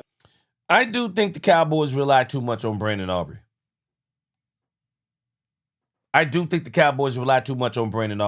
This is one of the reasons you'll always notice what I say about Brandon Aubrey. Less field goals from Brandon Aubrey. You hear me say this all the time. I don't want my games predicated on Brandon Aubrey. I don't want my games predicated on the foot of the kicker. I don't care how good he is. The only thing I want him doing is kicking extra points because that means I'm scoring a lot of touchdowns. It's the only thing. Hey, Seuss, he said, Jay, don't compare this good. He said, don't compare this coach in the same sentence as Jimmy Johnson. Man. You're right. Yeah. BK said, no sense of urgency on the field, all sides of the ball. Everybody has to be accountable. We win as a team, but we lose as a team. Let's see what this team has left this year. But on to 2026, we done. BK Cowboy fan. And this is why I say the Cowboys have got to finish strong. The Cowboys don't need to take a 4-game winning. They don't need to take a 4-game losing streak in the next season. It only creates an atmosphere of being used to losing. I guess when I see Rosé on here tomorrow, I guess me and Rosé are going to finally have to take our 4 hats off and get away from the conspiracy theory that Dak Prescott said that he would see the Los Angeles Rams in the NFC Championship game. But again, there are 3 games left. Hey, stranger things. I don't know, man. Big Rumbowski. That's my point. They needed to make steps. The Cowboys needed this 4-game win streak. They needed it to go into next season. Man, Big Rumbowski, I don't know if you answered my other question, but I can't find it. If you answered it, put it down here further down and let me think. Tell me what you think about what I said about when my wife asked me what would I be thinking if I was George Pickens. And I would say right now my overreaction is I wouldn't want to play for the Cowboys next year. That would be my overreaction. And I also told my wife tonight as we were watching the Cowboys lose, I told my wife the Cowboys are in danger right now. Cowboy fans, I'm telling you now, the Cowboys are in danger. Some of us on here are thinking better draft position if the Cowboys lose 3 games. I'm telling y'all now, this team will not achieve what it needs to achieve if they become complacent with a 3-game losing streak. If this team finishes 6-10-1, man, y'all can forget about next season. Y'all can forget about next season. You don't throw away a season. You don't throw away the rest of the season and then just think you wake up next season and go, now we're going to go out here and win the Super Bowl. No. Jimmy catapulted in 91.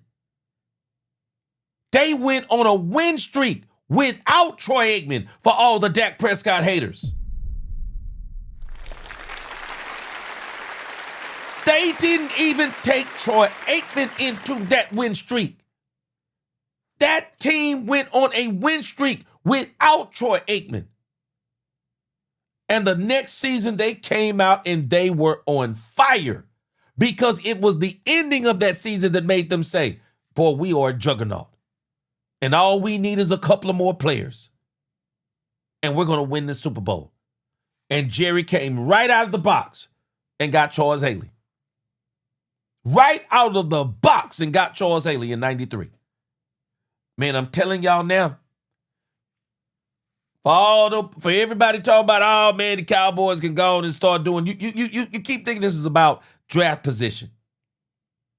If you get used to losing, please stop thinking you can flip a switch and say, and now we're gonna win.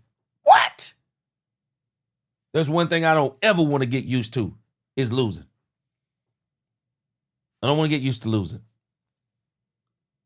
That they were throwing at you tonight? It was a lot of like all up looks, and then they were checking out of it, and they did a good job. And that's what we talked about this week with you guys, like that veteran defense, and that system is very difficult, and they executed tonight, and we didn't.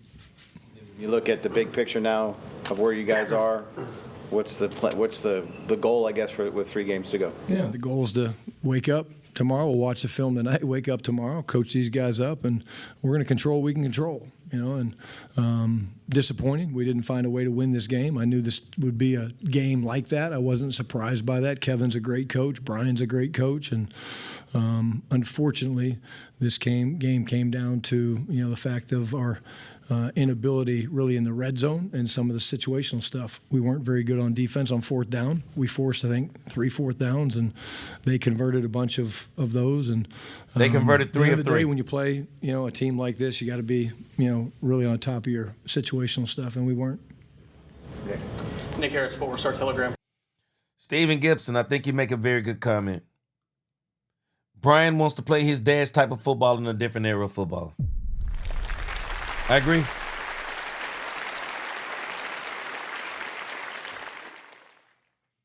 I agree. Straight facts. Big Rambowski, you want to know what really doesn't make sense?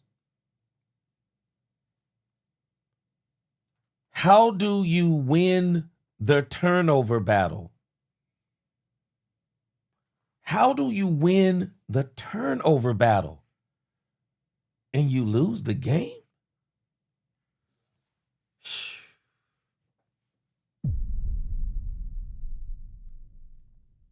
Dak delusional. Dak wasn't confused.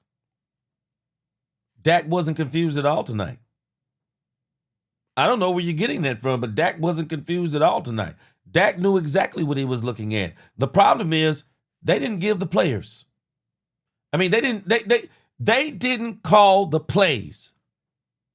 They had no counter. And this is exactly what Brian Schottenheimer is admitting to. He had no counter for Brian Flores. No counter. Man, you can't tell me that the 6-8, now 6-8 Minnesota Vikings are this good. Because if they were this good, they would not be 6-8. They're 6-8 for a reason.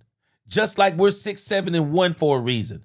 Because we allow a 6-8 Minnesota Viking team look like a doggone, we're letting them look like a doggone 12-2 team. We're making J.J. McCarthy actually look like the number 1 draft pick. Man, for J.J. McCarthy and the Minnesota Vikings to beat the Dallas Cowboys, and you're going to tell me that Aaron Jones was only 12 for 34. If you're going to tell me that Justin Jefferson was only 2 for 22, and you lost? Insanity. Insanity. Makes no sense. Coming out of the bye week, the defense had shown some improvements. I know they're different issues, but to still see the defense give up consecutive scoring drives like they did second quarter, third quarter, how tough is that to stomach at the end of the day? Well, I think, at the end of the day, each drive's different, Nick. I felt like we gave up too many explosives today. They hit a big double move, but, I think those are the things you have to eliminate. Again, these guys play hard. These guys played at a really. Yeah, you know what? And Rambowski, and I agree with you, but I say Dak ate those blitzes. Dak bought time. And the reason why I say that Dak ate those blitzes is what you're saying. They should have called shorter routes. If Dak is going to buy you enough time, because, yes, he was being affected because they were hitting his arm. They got some monster hits on Dak Prescott. I was shocked he was getting up. But again, this is where I'm agreeing with you. The head coach should call shorter routes. He never did that. When you looked at the POV, the Cowboys know this crazy blitz is coming, and they got receivers running 7, 8, 9, and 10 yards down the field. Why are they doing this? Somebody should be running open when you're blitzing the way they were blitzing. Somebody should be running open. Didn't happen. Didn't happen because we were trying to make these plays develop long. You can't do that. Can't do it. You just can't do it. All right, let me go a little bit further down as we're listening to Brian Schottenheimer once again.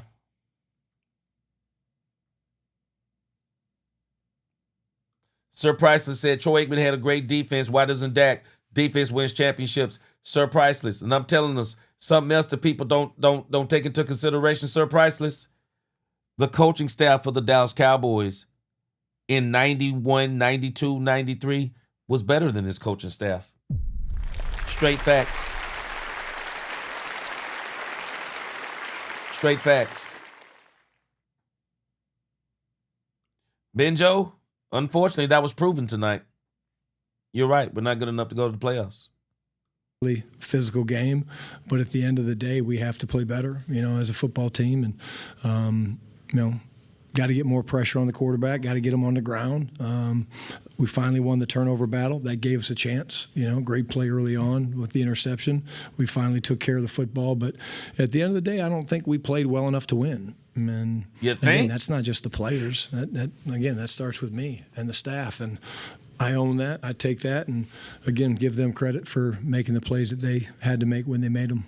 Kind of building on Todd's question about the big picture, what was your message to the team knowing that pretty much everything has to go right to sneak into the postseason? Yeah, I just painted the picture for how the game went. I told them, hey, we're not changing. We're not changing who we are. We knew that we're guaranteed 17 games, and I'm not going to wake up any different tomorrow. I'm frustrated that, we didn't find a way to get this game done. I'm frustrated that we were that poor on third down. We're better than that. I'm better than that. And at the end of the day, I just felt like we never could really, get the thing back over the top. Yeah. I don't think Brian is better than what he's saying, though. I think Brian needs a better play caller. I think he needs a better. I'm fine with him being the coach. I just think he needs a play caller, and I think he needs a doggone good one. He needs a doggone good one. Kerry Hampton said, it is the coaching, G. I've been saying it. They didn't have enough plays for Pickens and Lamb to get open. They didn't. They made no effort. And I think KH said something, and I'm agreeing. I don't like what Dak Prescott said about George Pickens. I'm looking at you side-eye, bro, when you talking like that about me. No, you don't need to tell anybody that about me. Don't tell people that you looked in my eyes and that you thought you saw I had checked out. And so since I had checked out, you were going to force every ball to CeeDee Lamb, but CeeDee Lamb was out of the game. Man, don't say that stuff about me. You messing with my livelihood. Because now people are saying, Richard Sherman was right. Because Dak Prescott is confirming that he checked out. Dak shouldn't be saying stuff like that. Dak shouldn't say stuff like that. And for all of you who keep hating on Dak Prescott, let me give you some facts that you don't want to deal with. In the recent game against the Minnesota Vikings, Dallas Cowboys quarterback Dak Prescott faced 21 pressures, resulting in 2 sacks. So you telling me in 21 pressures, Dak Prescott only had 2 sacks. Why do you think that is? Because Dak Prescott was getting away from that pressure. It said the Vikings defense generated a pressure rate of 51.2% on Prescott dropbacks, the highest he's faced in a single game since the 2022 NFL season. Some of y'all aren't paying attention to what happened tonight. Dak Prescott was running for his life. The Vikings, known for their aggressive defensive coordinator Brian Flores' frequent blitzing, utilized heavy pressure on 46.3 of the Cowboys' dropbacks. Insane pressure. And this is what I mean when I say that Dak Prescott ate that pressure. Dak Prescott, under pressure, completed 9 of 19 passes for 120 yards. He also registered a minus 9.5% completion percentage over expected. And so, yeah, he was affected by that. And a part of the reason why he was affected, Brian Schottenheimer had no answer.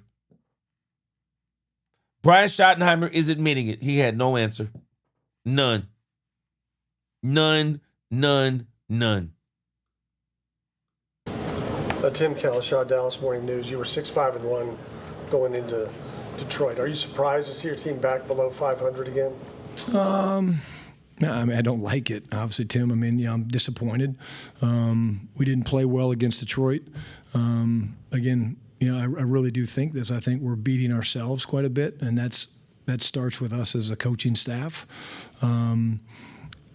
The players are playing hard, but again, you give up big plays and you kick field goals. We kicked field goals today. We were 2 for 5, and they were 3 for 4, and therein you lose by 8 points, and you're like, damn.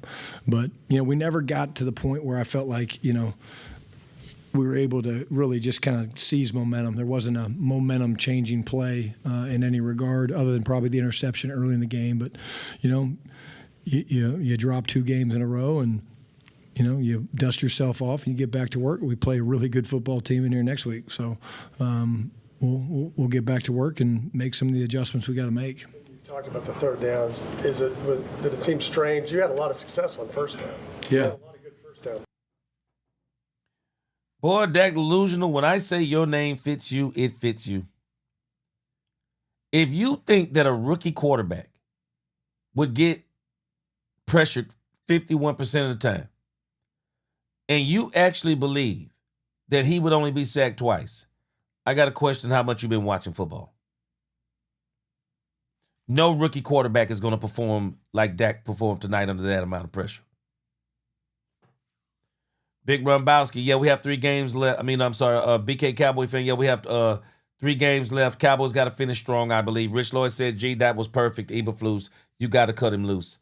Yeah, you got to cut him loose. I didn't mean to rhyme there, but it is what I didn't mean to rhyme, but Eberflus, yeah, you got to cut him loose.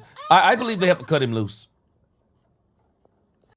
I would rather cut him loose because I don't think Eberflus is good for the team.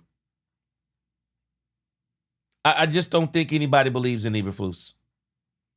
I don't even think he matches Brian Schottenheimer. I really think they ought to cut him loose.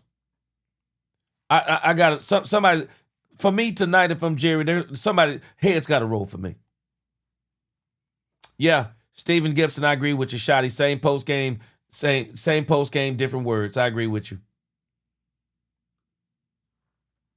Latoya said, "Gee, I know I said good night, but I'm sleeping because I know what." Wait, hold on.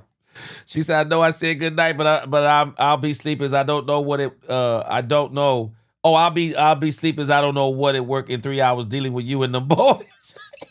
Cowboys stress me out every time, every game, win or lose. Hey, I feel you. I feel you. And let me tell you something. Latoya. I was struggling to do this tonight. I was struggling. I almost didn't do it, Latoya. I was that frustrated. I almost didn't do it tonight. But I said I gotta do it. I gotta do it because I know we all frustrated. I gotta do it. I feel your pain. Freddie said the boys can still get into the playoffs if Philly loses out and the boys win their last 2 games. The boys make the playoffs. Furthermore, if the Lions, Panthers, and Bears and Niners lose out hey, Freddie, welcome to the congregation tonight, Freddie. El Chuka, what's going on? Freddie, the problem is I don't think that's going to happen. I don't think it's going to happen. And I'm going to tell you what's going to make us sick. I'm going to tell you what I believe is going to make every Cowboys fan sick. I got a strange feeling Philly is going to lose the last 2 games. The next 2 games. I got a feeling that Philly is going to lose the next 2 games. And it's going to make us sick because we're going to realize, had we just won either against Detroit or had we beat the Vikings at home, we would be in the playoffs. You watch what I tell you. Philly going to give the Cowboys, we're going to find out over the next 2 weeks that Philly would have gave the Cowboys every single chance to win that division, and we wet the bed. But again, this is another reason why I say Cowboys need to keep playing. The Cowboys need to finish with a 3-game win streak. Because, again, I will agree with you, you don't ever know what's going to happen. Maybe Philly does lose the rest of their games. I'll tell you this, I want to be ready for it. I want to be ready for it. I want to be ready if they lose all 3 games. I want to be ready for it. Lock and D in the building.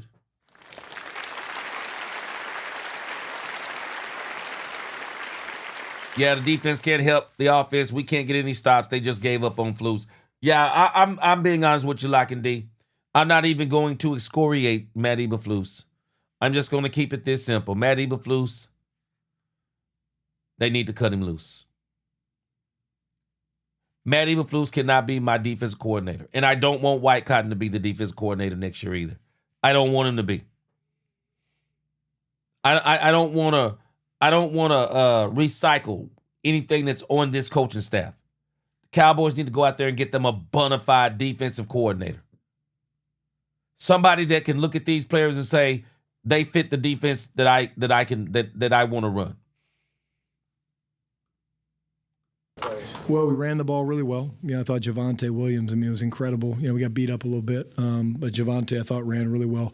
Third down was just the problem. And again, I think that's one of their strengths. I think that's one of the things that they've been the best at. It's a really good defense, and they do a good job of, limiting explosive plays. We finally got, CD on top. They played a bunch of cover 2 variations. And again, I think it does help. And they've got veteran players. And I'm a big fan of their scheme that they play. And I'm a big fan of the way that their players play. Ed Werder, WFAA.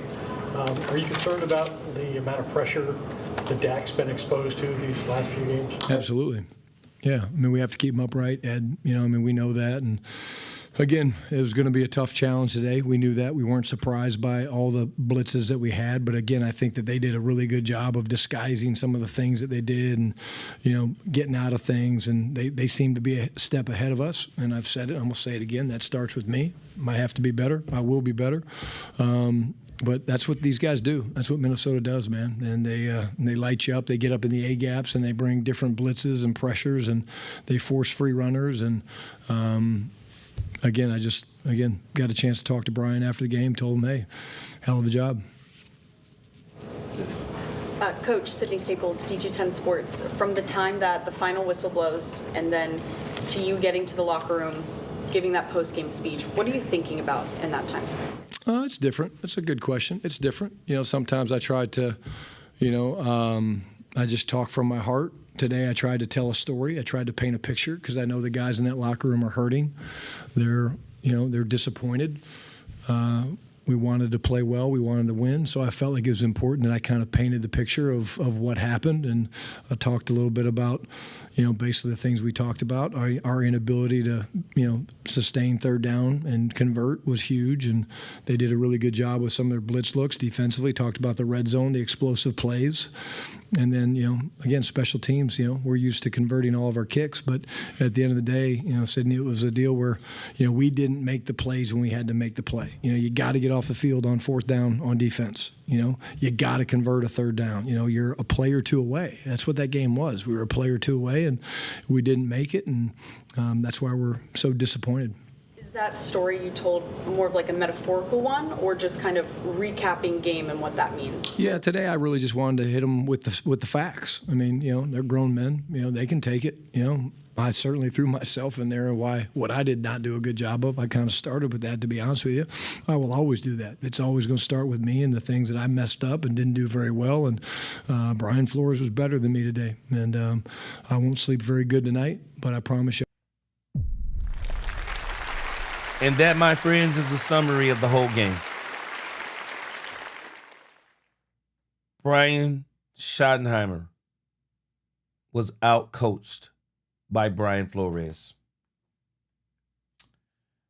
I'm going to blow holes in, because some of the things that some of y'all are saying, y'all don't understand what you're saying. You're saying a lot of things that you're saying out of the cop-out of Dak Prescott is the problem. I don't even want to talk about Dak Prescott.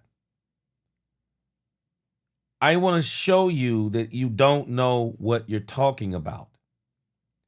Simply from this perspective.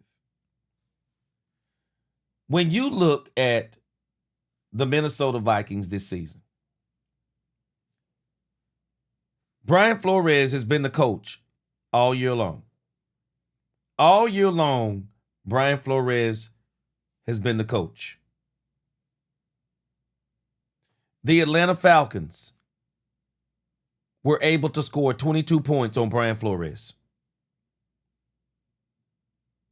The Atlanta Falcons were able to score 22 points on Brian Flores. The Pittsburgh Steelers were able to score 24 points. The Chargers were able to score 37 points on Brian Flores.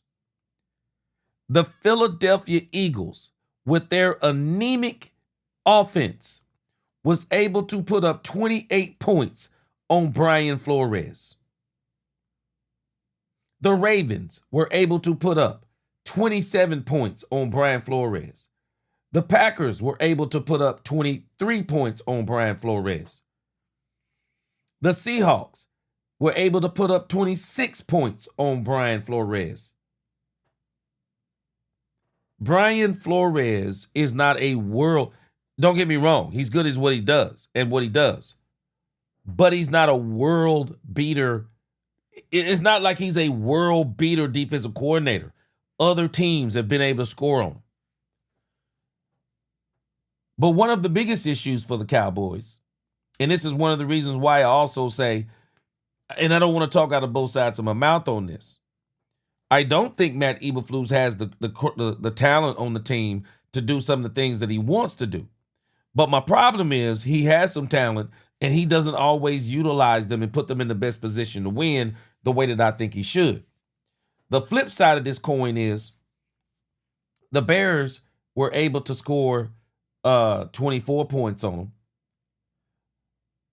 The Bengals, of course, they beat the Bengals. But the Falcons, the key is, but the Falcons were able to hold J.J. McCarthy. They only scored 6 points on them. They only scored, even with the Browns, even though they beat the Browns was able to hold them to 21. The Steelers were able to hold them to 21. The Eagles held them to 22. The Chargers held them to 10. The Ravens held them to 19. The Lions held them to 27. The Bears held them to 17. The Vikings held them to 6. The Seahawks held them to 0. They beat the Commanders. Our biggest problem is, and this is another reason why I say, the highest point total they've had this season is against the Dallas Cowboys. That's not Dak Prescott. That's not Dak Prescott. The Cowboys still scored 26 points. The problem is they gave up 34 points. And as much as I say, I'm not going to excoriate Matt Eberflus as bad as some do, but I am going to say this.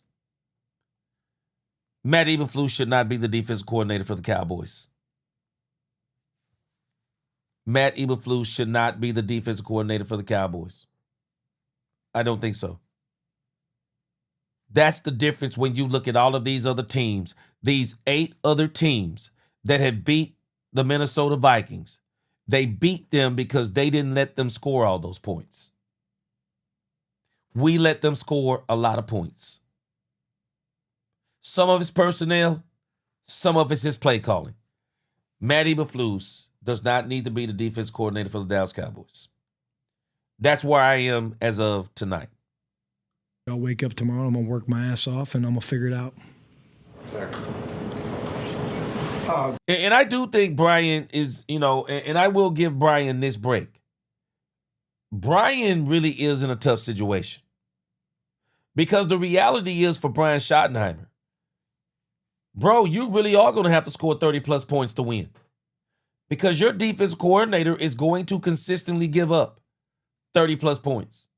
Some of it is his personnel. Some of it is his personality.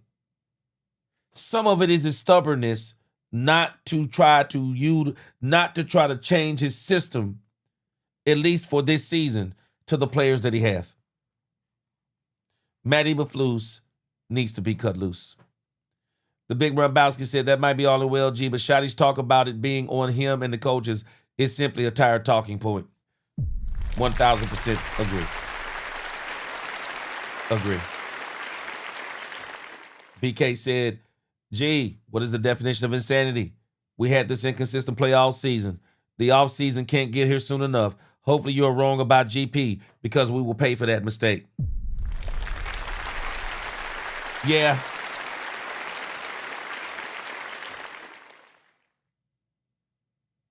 Yep, Big Rumbowski, same thing I said. They relegated Pickens to the slant and the comeback. They relegated him to the slant and the comeback. He said when you don't have an O-line that can block long enough to give Dak a clean pocket for either one of those routes. Yeah. C.J. Junkin said, dude is outcoached. All the time. All the time. Outcoached. And I'm going to say it. I said it once. I'm going to say it again. The Cowboys are in la-la land with these offensive tackles we have. And I'm including Tyler Guyton in this. We're in la-la land. We're in absolute la-la land with these tackles. I don't think Tyler Guyton does much better tonight. Even if he does better, I don't think he does much better. We're in la-la land. Kayla said, I have a bet in season wins, need to win. The Cowboys need to finish strong. I'm telling y'all the Cowboys need to finish strong. They don't need to take into next season. This would be a 5-game slide if the Cowboys don't win another game. Because I'm going to tell you right now, the Los Angeles Chargers just watched what the Detroit Lions and the Minnesota Vikings did to us. It's a copycat league. It's a copycat league. Once teams look and see how other teams beat you, they get lazy and they do the same thing. They get lazy and they do the same thing and they just copy what the other teams did to beat you.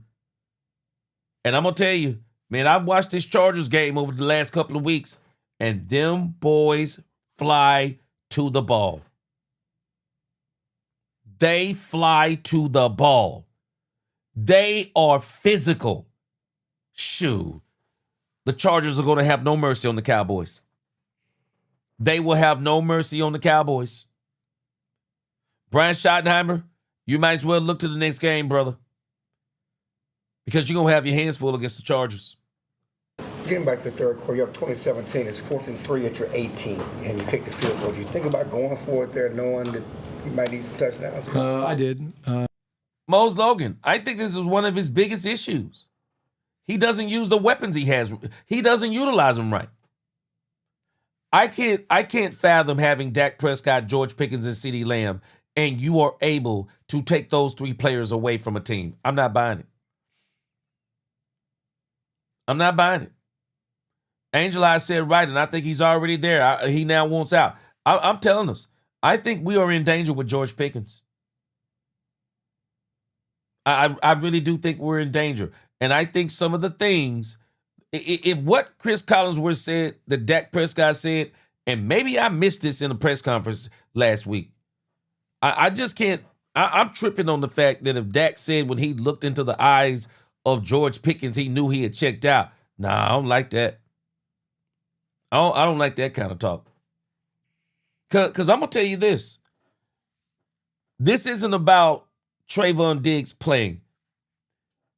I'm separating these two things.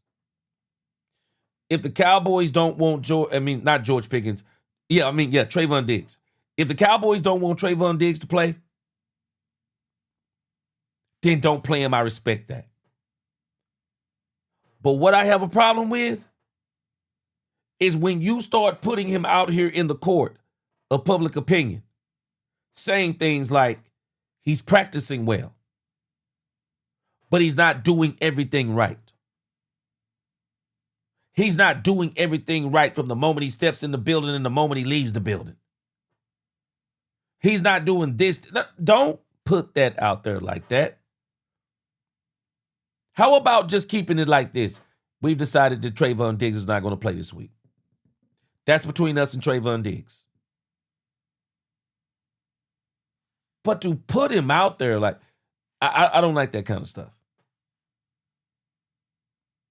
And even as they're talking about themselves, somewhere along the lines, for Jerry Jones, this can't be good enough. Because this is going to become the norm if we're not careful.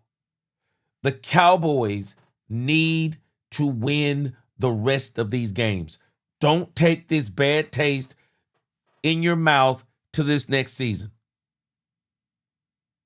Don't do it. You got too good of players. You have too many good players to be going into next season on a 5-game losing streak. And then think you just going to flip a switch and go, yeah, that was last season. We lost the last 5 games, but we're going to turn it on. No, Brian, you need to win the rest of these games. Because again, like Caitlin and some of the others are saying, anything could happen. Anything could happen. You never know. Philly could come out and lose the next 3 games. You never know. Green Bay lost Michael Parsons today. Lost a wide receiver. I mean, they've lost 4 players in a matter of, 2 weeks? Who knows what Green Bay going to do? Cowboys need to win the rest of these games. But again, at the end of the day, I was hunting points. I mean, it's a good defense. And what was the score at the time?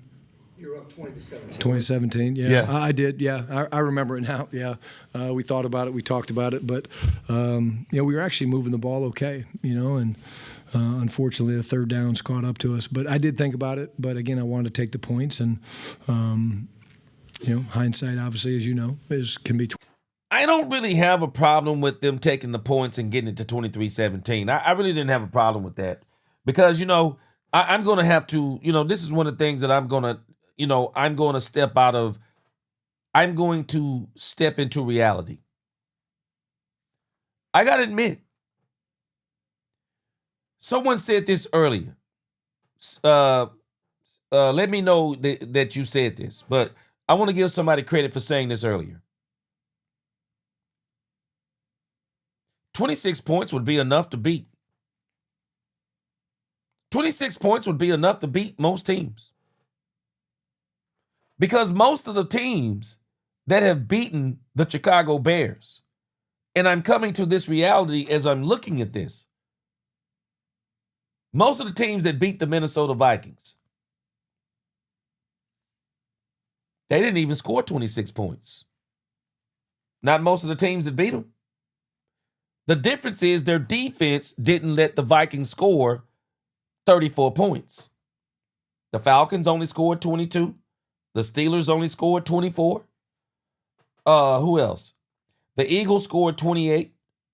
The Chargers, they did score 37. So the Chargers actually have the highest score against them. We have the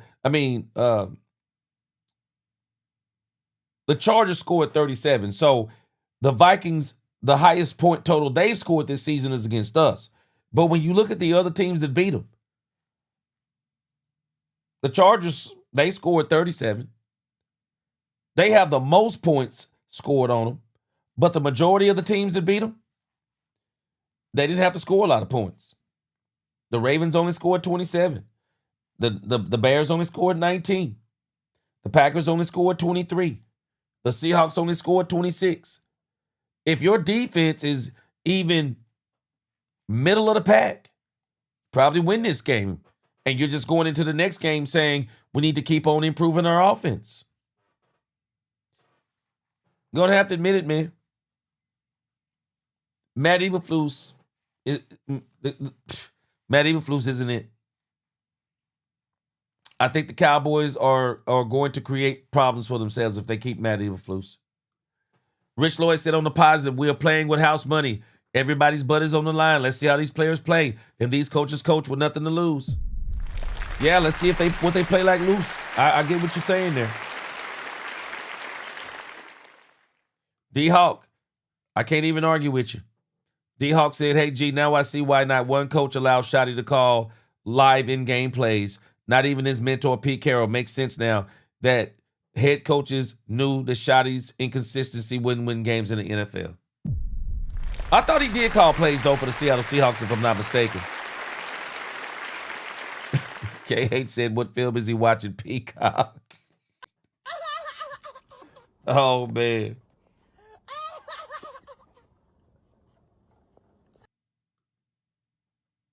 Okay, Rumbowski, this is the answer, okay? He said, I did. Pickens still has to accept Jerry holds his franchise tag, but with this play these past 2 weeks, he's killing his money potential. So Jerry might end up offering him the most money when it's time. You know, this is really a sad situation, Rumbowski. Because Pickens, and this is why Pickens, man, he's got to be real careful because he actually can't check out on the Cowboys. Because Rumbowski, if he checks out on the Cowboys, he's hurting himself because he's lowering his own value. Because at the end of the day, the Cowboys are now probably getting to the point that they're probably going to see, like, they'll probably be trying to fish around to see, like, what are other teams willing to offer him. He's got to be careful not to check out. Got to be careful not to check out. Because he's only taking away his own, he's only hurting his own value. So he can't check out on the Cowboys. Can't check out. 2020, but I like this with a 6-point lead. What is Kalen Carson doing that Diggs can't do that he's not healthy enough to do? Oh, yeah. We're not comparing players. I mean, again, Kalen's a young player. He's talented. And Trayvon had a better week, And at the end of the day, there's a reason it's a 3-week ramp-up period. And it takes time. I know he feels healthy and he feels ready to play. We obviously felt a little bit different. But, again, young players are they're going to make mistakes. And Kalen, got beat on a double move. Vaughn guy got behind him one time. I mean, that's part of being a young player. And the more they play, the more that they grow. And that's why you like to have young players and you understand they're going to make mistakes. What concerns you is that they don't respond after they make those mistakes. And I think these guys do respond, which tells you they're the right kind of guys. Sarah Jean, what's going on? Welcome to the congregation. No, BK Cowboy fan, we are going to fix the defense next year. No, we are going to fix it. They're going to go and get in more players.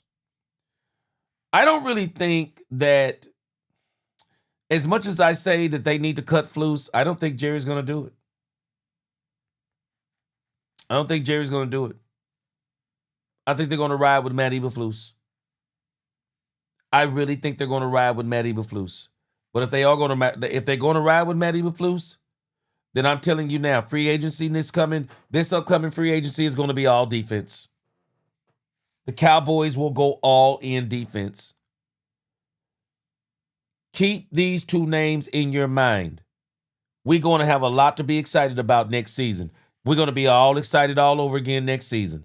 The Cowboys are going to keep Quinnen Williams. The Cowboys got Quinnen Williams for the next 2 to 3 seasons.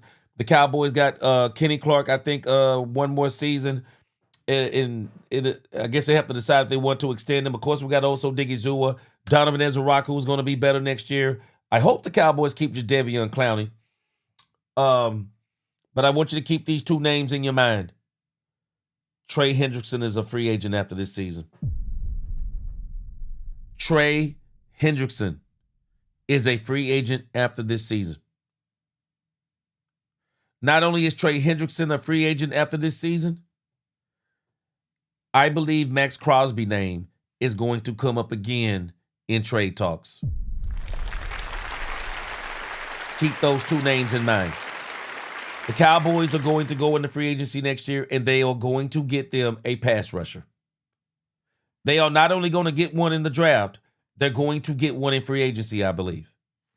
But I still say the Cowboys they really need to deal with that tackle situation they got. Cowboys got a tackle problem. Cowboys absolutely have a tackle problem. Yeah, you're 1,000% right, Eric, folks. I appreciate that comment. Maybe you can help Sarah Jean. Dak don't play defense.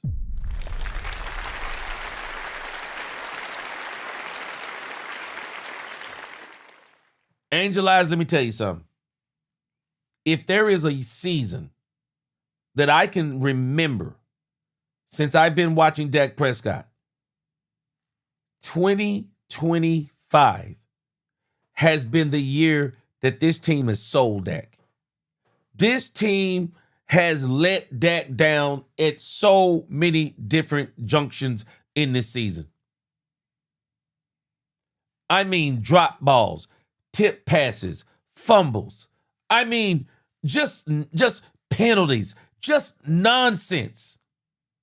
Dak Prescott having an MVP season, and they will sell Dak Prescott. They'll sell Dak Prescott with dumb mistakes, just dumb mistakes. Brian Schottenheimer, bad play calls. Even Jerry has sold Dak this year with this offensive coordinator. They have sold this man. They're going to have to redeem themselves in the next offseason. They're going to have to go and get a better defense. And this is why I say a lot of people, when they talk about Dak Prescott, I laugh at them because they're trying to compare him to Troy Aikman, for example. The team that Troy Aikman played on during a non-salary cap era. The only team I've seen in this era that has come close to that team is that doggone Philadelphia Eagles team last year. That was a super team. Sean McVay has had a super team in that Super Bowl season. Dak hasn't played on those kind of teams. Because on those type of teams, they're actually not as dependent on the quarterback as we are. When you get those super teams, the defense is making play after play after play after play. The Philadelphia Eagles last year, I agree with Josh Sweat. Josh Sweat said the defensive line for the Philadelphia Eagles should have got the MVP. I agree. I 1,000% agree. The Philadelphia Eagles, they made play after play after play after play. They had great players. Not to mention they had the best running back in the league. Dak ain't played on teams like that. We're fooling ourselves. We're absolutely in la-la land. I know also that having a savvy veteran who's been in those situations before and has instincts and a resume and stuff like that. Yeah, absolutely. Yeah, but again, as we've talked about, again, when he's ready to go, I know he feels ready to go. And again, I love that. For him as a competitor, I love that. But at the end of the day, we felt differently. Now, I told y'all in the pregame show. Do y'all remember what I told you in the pregame show about Trayvon Diggs? This Trayvon Diggs story is going to be big this week. Trayvon Diggs' story is going to be big this week because people are going to be saying, Trayvon Diggs could have did that. Trayvon Diggs could have did that. Trayvon Diggs is better than these people. That is going to be some of the talk this week. I'm trying to juggle this in my mind. Because as I'm thinking about Trayvon Diggs today, I'm saying, one side of me says, I don't think Trayvon Diggs is done this season. I think if the Cowboys win this game today, I'm thinking like Trayvon Diggs is done. If the Cowboys win today, he's done. But then I'm like, but if we don't win today, maybe the Cowboys let Trayvon Diggs play. They might actually let him play next year. I mean, he may actually play this next game because this week is the moment of truth. If the Cowboys don't activate Trayvon Diggs this week, he is officially done for the season. I want to see if it happens. Mose Logan, I absolutely agree with you. Brian Schottenheimer, I'm shocked because I really thought Brian was going to call some more up-to-date plays. But yeah, I think a lot of this stuff he's doing is antiquated. If he tells you he's ready to go, what are you guys not seeing? Yeah, different. See, this is the result of them losing. Now that they've lost, Trayvon Diggs is going to be a part of this discussion going forward this week. So now we're going to see if the Cowboys are going to continue to drag this out. Or they're going to continue to drag out and say, oh, we're going to evaluate Diggs some more this week. And then what are you going to do? You're going to wait to the last minute and you're going to tell us what? Trayvon Diggs wasn't good enough to play. So Trayvon Diggs will not be rejoining the team this season. And I'll be honest with you. If the Cowboys don't feel like they can really, if they don't feel like they're going to, for example, Brian has already brought up the point that Kalen Carson is a young player. So if they really want to let the young guys play, get ready. They're going to make the announcement this week. Trayvon Diggs isn't going to play again. Things, consistency, I think I've been very honest about that. There's with all of our players. There's things that they need to do from a consistency standpoint to make us feel good about, putting them out there. And all right, Jeremy. Again, later. I know he felt like he wanted to play, and he felt like he was ready to play. And like I said, we made a decision as a team, and I made a decision, and we went a different direction. So we'll see how this week goes. Then back on the pressure that they brought. Is there times where you guys just have to attack their pressure to scare them out of it? At times, did you feel like you had? Yeah, you have different tools, but again, I think they just put themselves in a position where they just kind of they had the upper hand. And again, you saw them one time. I mean, you saw them flip from Harrison Smith to the other safety, and again, I think you give them credit. And like I said, they're very aggressive with the things that they do, and I like some of the things they do from a fire zone because of the vision problems that they create. But at the end of the day, it was not good enough. And back to red zone, 1 for 3 last week, 2 for 5 tonight. How do you get back to the drawing board? You as a play caller, what specifically do you look at? Yeah, I want to look at the last couple drives, see how that went. Because I thought early on I did want to be committed to running the football. I think I was. Not really sure how the last couple drives went. I don't remember the run-pass ratio, but again, it's one of those situations where you got to find a way to get ahead of the sticks down there, because if you get into a 3rd and long against this defense with Brian and their ability to blitz and disguise things and stuff like that, it can be tough sledding. And again, I give them a lot of credit, and we'll get back to the drawing board. Just a quick one on injuries. Quinnen, will he be starting the week in protocol? And then Javante? Yeah, he has concussion. Yep, he'll be in the protocol. Javante, the shoulder, is that going to be kind of something y'all monitor early in the week? Or? Yeah, I think it was more a stinger, and it kind of took a while to calm down. He came back in, and Quinnen came back fine from the first one, and then sounds like he got a knee to the head or something. I didn't see it, but that's kind of what I heard. And physical game. Alrighty. Thanks, guys. Yeah, I appreciate that by Brad. But unfortunately, it's the same old story. Unfortunately, it's the same old story every time you hear Brian talk about this stuff, man. So, but BK says, G, you're on point. He said we need a confidence booster. Just win for a morale booster in order to motivate key players in 2026. BK Cowboy fan. People got to understand. You can't throw the next 3 games with George Pickens on this team. You cannot throw this game with you cannot throw the next 3 games with George Pickens on this team. The Cowboys have got to still get George Pickens involved. You can't throw away the rest of this season with some of these players on this team. You don't want winning to be okay on this team, guys. You don't want to instill that in young players. Losing is never okay. Losing is never okay. And we don't want to even put that on Brian's resume. Brian needs to have a winning season. He absolutely does. It's his first season. He needs to have a winning season. They need to win the rest of these games. Bam Bam said, G, you can't even be mad with the toaster breaks that I found in the bargain bin. Yeah. Yeah. LaToya said, I wish them boys would watch a podcast, watch other podcasts, watch something, because it just don't be no motivation to me to win the game when it matters most. That's the problem. Unacceptable today. Friend me, the Cowboys relegated them to 2 routes. A comeback route and a slant route. That's what's happened to Diggs. Not Diggs. That's what happened to George Pickens. They've relegated George Pickens to 1 route, slant route, and then the comeback route. That's it. They're not even taking advantage of his deep ball ability, his jump ball ability. They have relegated this man to almost nothing. They have got to change it this week. No more playing around. I'm sorry if I'm Jerry Jones. I'm getting on the phone, and I'm telling Brian Schottenheimer, enough's enough. I would tell him this week, enough's enough.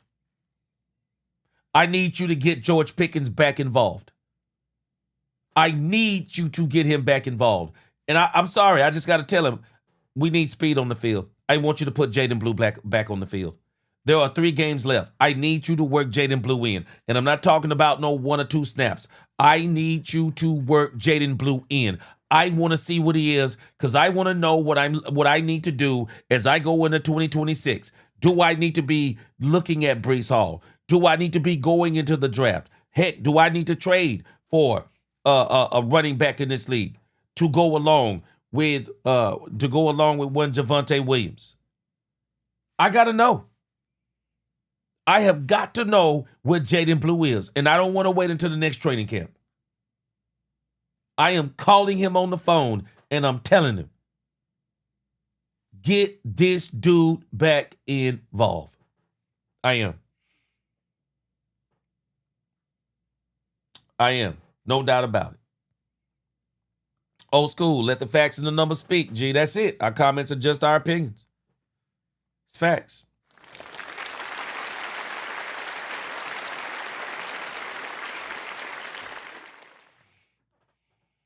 And you know, Chris Dunaway, and let me say what I'm saying again about Matt Eberflus.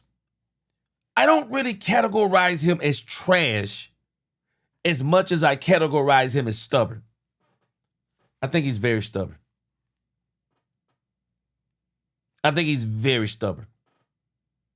He's an old school coach that doesn't want to make the adjustments. Yeah, BK Cowboys fan, that's the reality. You're right.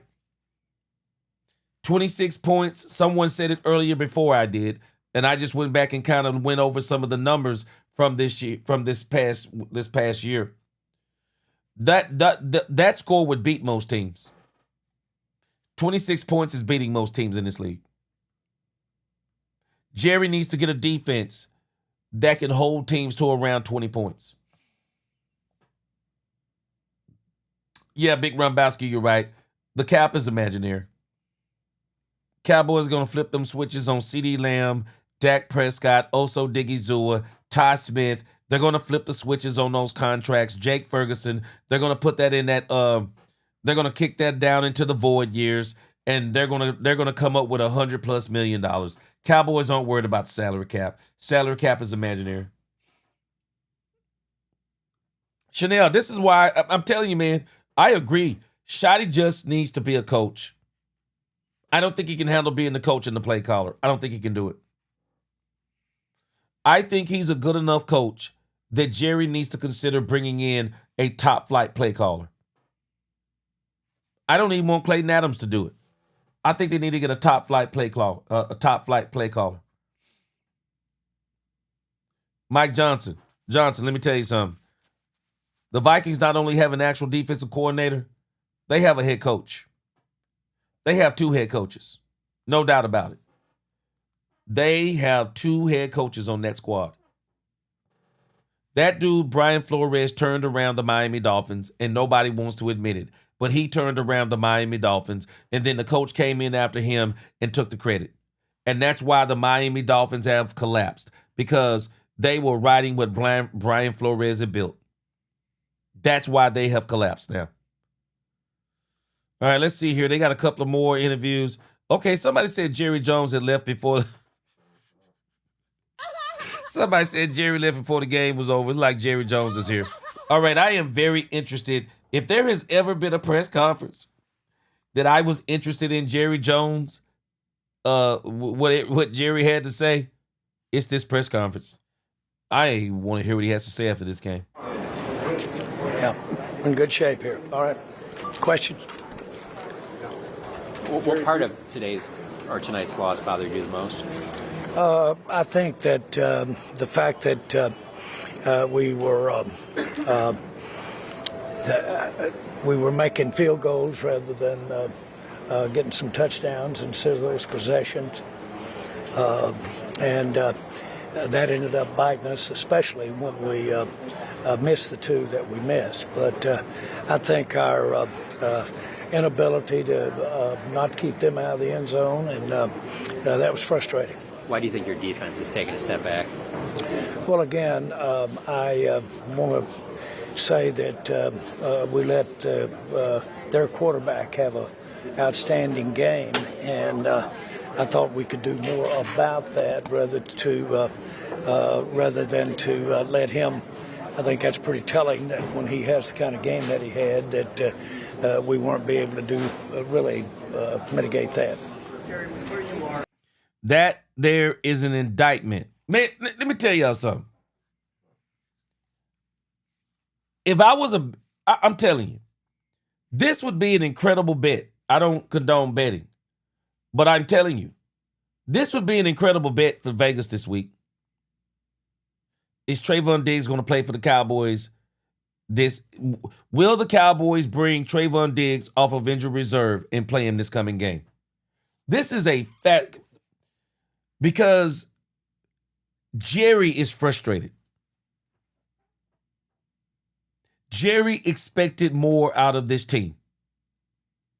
Jerry's frustrated because Jerry in his mind is saying, nah, bruh, I'm not letting this slide.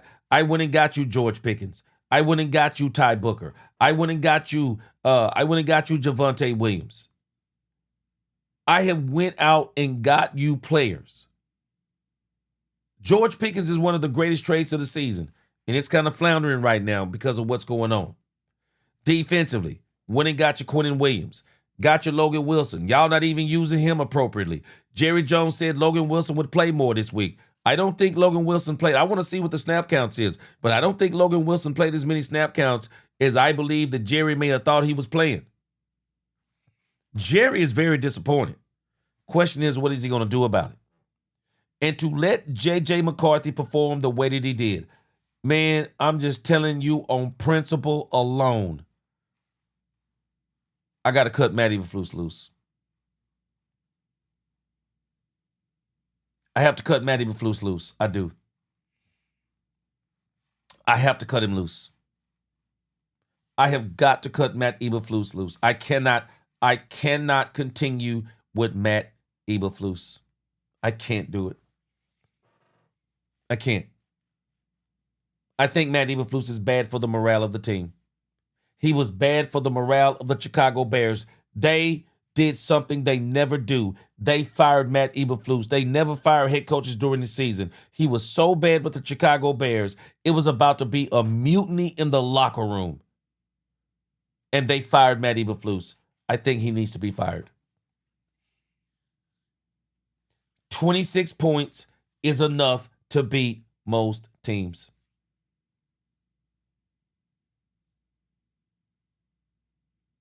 "26 points is enough to beat most teams. I would have to fire Matt Eberflus. I would. Chanel, Chris Collinsworth is the one who made these comments.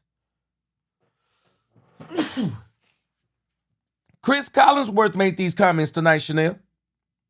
Chris Collinsworth, and I'm thinking what he's saying is it wasn't in the interviews because I haven't heard Dak say anything like that. And I'm going to see if somebody's going to bring it up tomorrow, Chanel. Chris Collinsworth is saying in the meetings that they had with the teams, you know how they have the meetings with the players? They let Chris Collinsworth and those guys have those meetings. And he's saying that in the meetings, this is what Dak Prescott said. He said that Dak Prescott saw it in his eyes. And I said, that is crazy to say. That is crazy. That is absolutely crazy to say. But that's what Chris Collinsworth said. He said it right there on the game. And I'm shocked. We're going to see if somebody address it this week.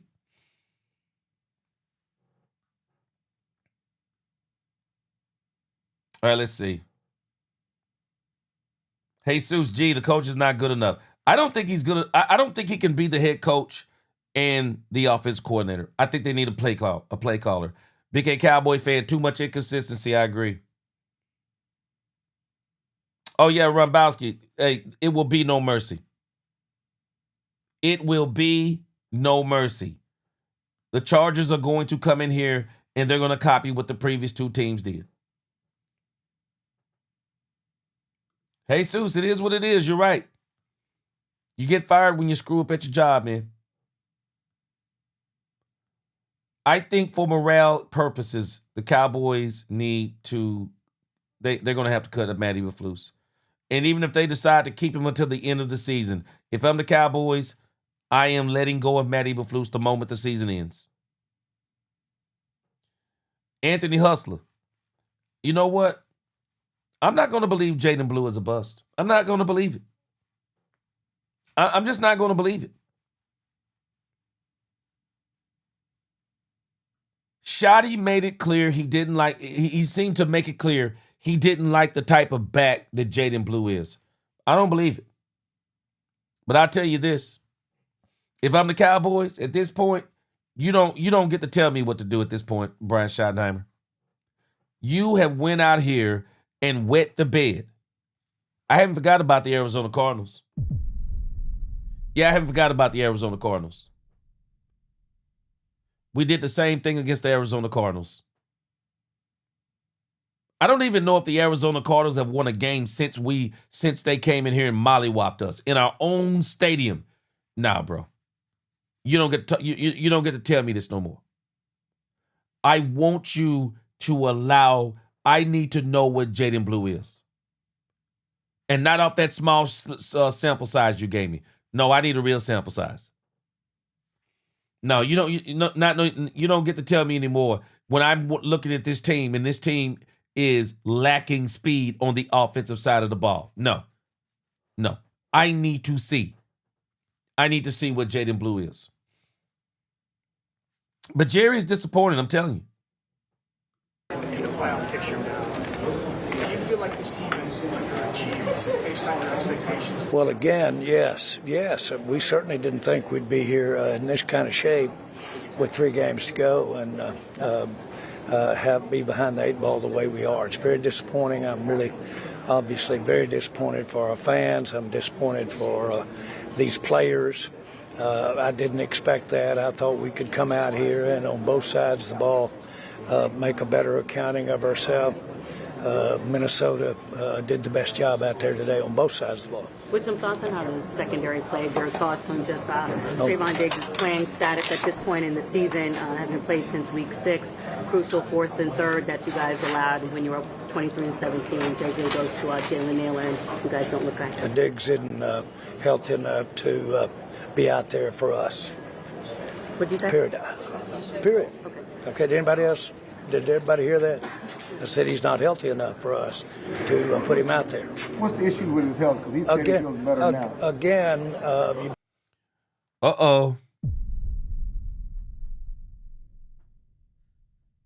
I didn't hear this. This is the first time I've heard this. Hold on.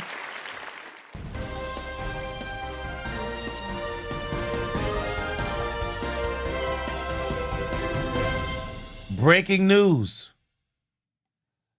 This may spell the end for Diggs. Jerry said he's not healthy enough to be out there playing for the Cowboys. Hadn't heard that from Jerry. This may be Jerry killing the whole conversation about Trayvon Diggs. We actually heard Brian Schottenheimer allude to the same thing. Trayvon Diggs says he's healthy, but we don't think so. This may be the end for Trayvon Diggs. Yep, this may be the end for Trayvon Diggs. Yeah. Big Rombowski. I think Jerry may have killed the whole conversation about Diggs. He just said that Diggs ain't healthy enough to play. Got to look at practices, and if they practice good enough, and they're whether it's a limitation that they've had in recent games or a long-term injury, you've got to make your mind up when you see them practice. And when we looked at practice, we didn't like what we saw relative to his health and ability to make plays. There was a report before the game that the relationship had soured between the Cowboys and Trayvon. I just heard what you said. I'm just saying, give a comment to that report. It's not my report. Yes, great. Is the final call comment for Diggs' health come down to the training staff, or is that a shoddy call? What?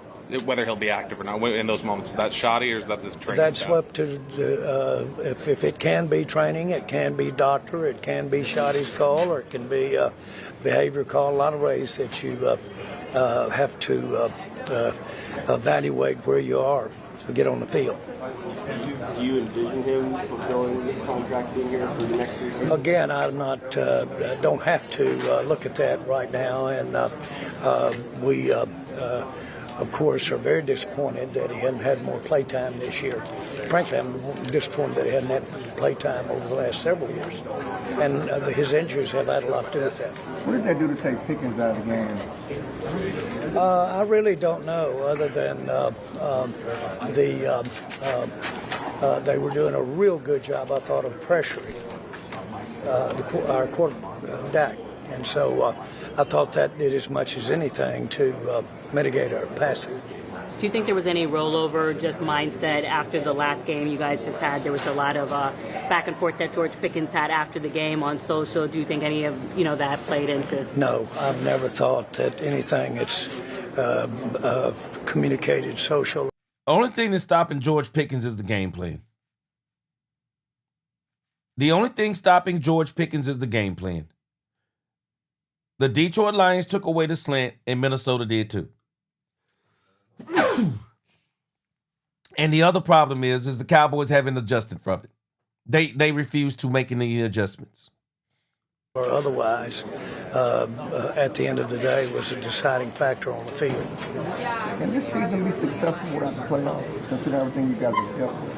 Yeah, I will tell you that we put this thing together to win as far as we can win. We appreciate every game that's well played by every player and by the team. We appreciate overcoming adversity. I know our fans do too. But at the end of the day, you want to be in the hunt when you get to the playoffs. And that's something that is in doubt right now, for sure. Jerry, there was some discussion in the last couple of weeks of your winning streak that, hey, maybe they can fix the defense. Does a performance like this cause you to rethink how much work you still have to do on that side of the ball? Well, I just thought we could do a better job of stopping them with the defensive personnel we had out there. And so that was disappointing. But I thought we could do a better job of on offense, and I thought we could move the ball better than we moved it tonight on both sides of the ball. So this was no question about it. It was disappointing, and we had our opportunities. We had to settle for field goals. They made touchdowns. How big was not getting more of a pass rush on a young quarterback, that doesn't have a whole lot of starts under his belt? Well, anytime, whether it's a young quarterback or whether it's a veteran quarterback, anytime that you can dial that pressure up, that should be effective if he's having a good night. And he ended up having a good night against us, and that probably says it all. We didn't get the pressure on him, that I'm sure. Looking back, we thought we could. I know we were in some pressure fronts there several times, and sometimes we got some pressure on him, but he escaped. So I thought he did a good job against us tonight. Jerry, Dak has been so good against the blitz. How strange was it to see him struggle and the offense struggle against their pressure tonight? Well, it was, if Dak's having a problem with it, then let's give them kudos for having a great blitz, because Dak knows how to see it, knows how to see it coming, and certainly got the experience to react against it. I'm surprised that we weren't able to be more effective on offense. Were the issues on defense tonight just execution in your mind? I don't know. I think that they had a lot to do with. I thought their quarterback played well, and I thought he escaped us sometimes. That was impressive, and if we could have had. Says here the Cowboys defense only got 5 total pressures on J.J. McCarthy. You're not winning a lot of games like that. I think it says the Cowboys had 1 quarterback hit. I thought the Cowboys did sack him once, but it said it only had 1 quarterback hit. The pressure rate on J.J. McCarthy tonight was 22.2. It was the second lowest of his season. The Cowboys pressured J.J. McCarthy, the second lowest of any team that has faced him this season. No wonder he had the kind of game that he had.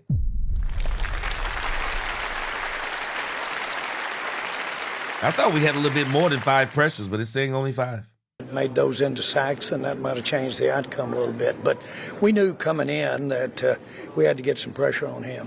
And we just very, very, I'd say, throughout the game, we're steadily close as far as making him be the second-year quarterback that you'd expect him to be, and he played like he was a seasoned quarterback. So that was the difference in the outcome of the game, I thought, was his play, frankly.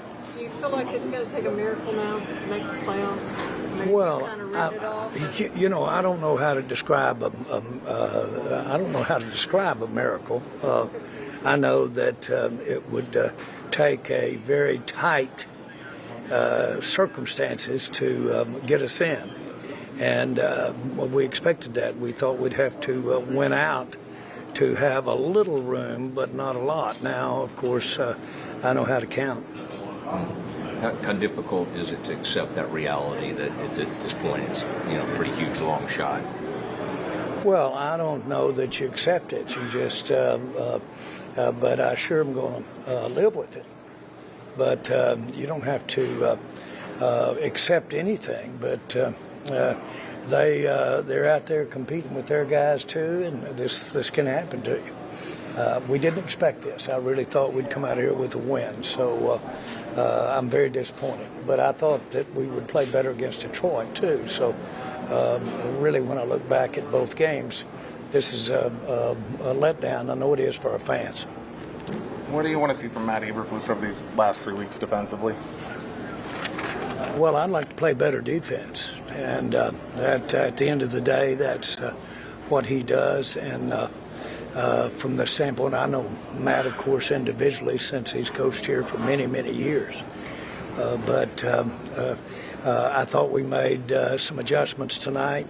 They handled them pretty good in Minnesota. So again, we did some adjusting. We did more adjusting. I said this early on. Matt Eberflus did do some. He did make some adjustments.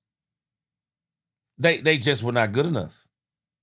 Some of it is Matt Eberflus doesn't have the players, but I still blame some of it also on his system. Matt Eberflus over the last 2 weeks, Matt Eberflus has given up. Let me see. Matt Eberflus has given up 44 points to the Lions and now 34 points to the Vikings.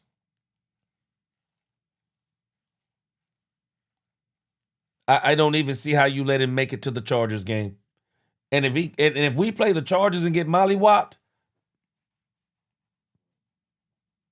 if you don't fire him after that Chargers game, you got to let this man go immediately after the season is over. If you notice, their style is that they get up, put a lot up there to look at, and then they mix it up, bring some out, take some out, and put some in, so to speak, while it's all going on. We kind of do it different philosophically. There's one the day tonight. We know. Yeah, you mean they disguise what they're doing? Is that what you mean, Jerry? That the Minnesota Vikings do what good defenses do? They disguise what they're doing? They show you one thing pre-snap, and when the ball is snapped, then they do something else?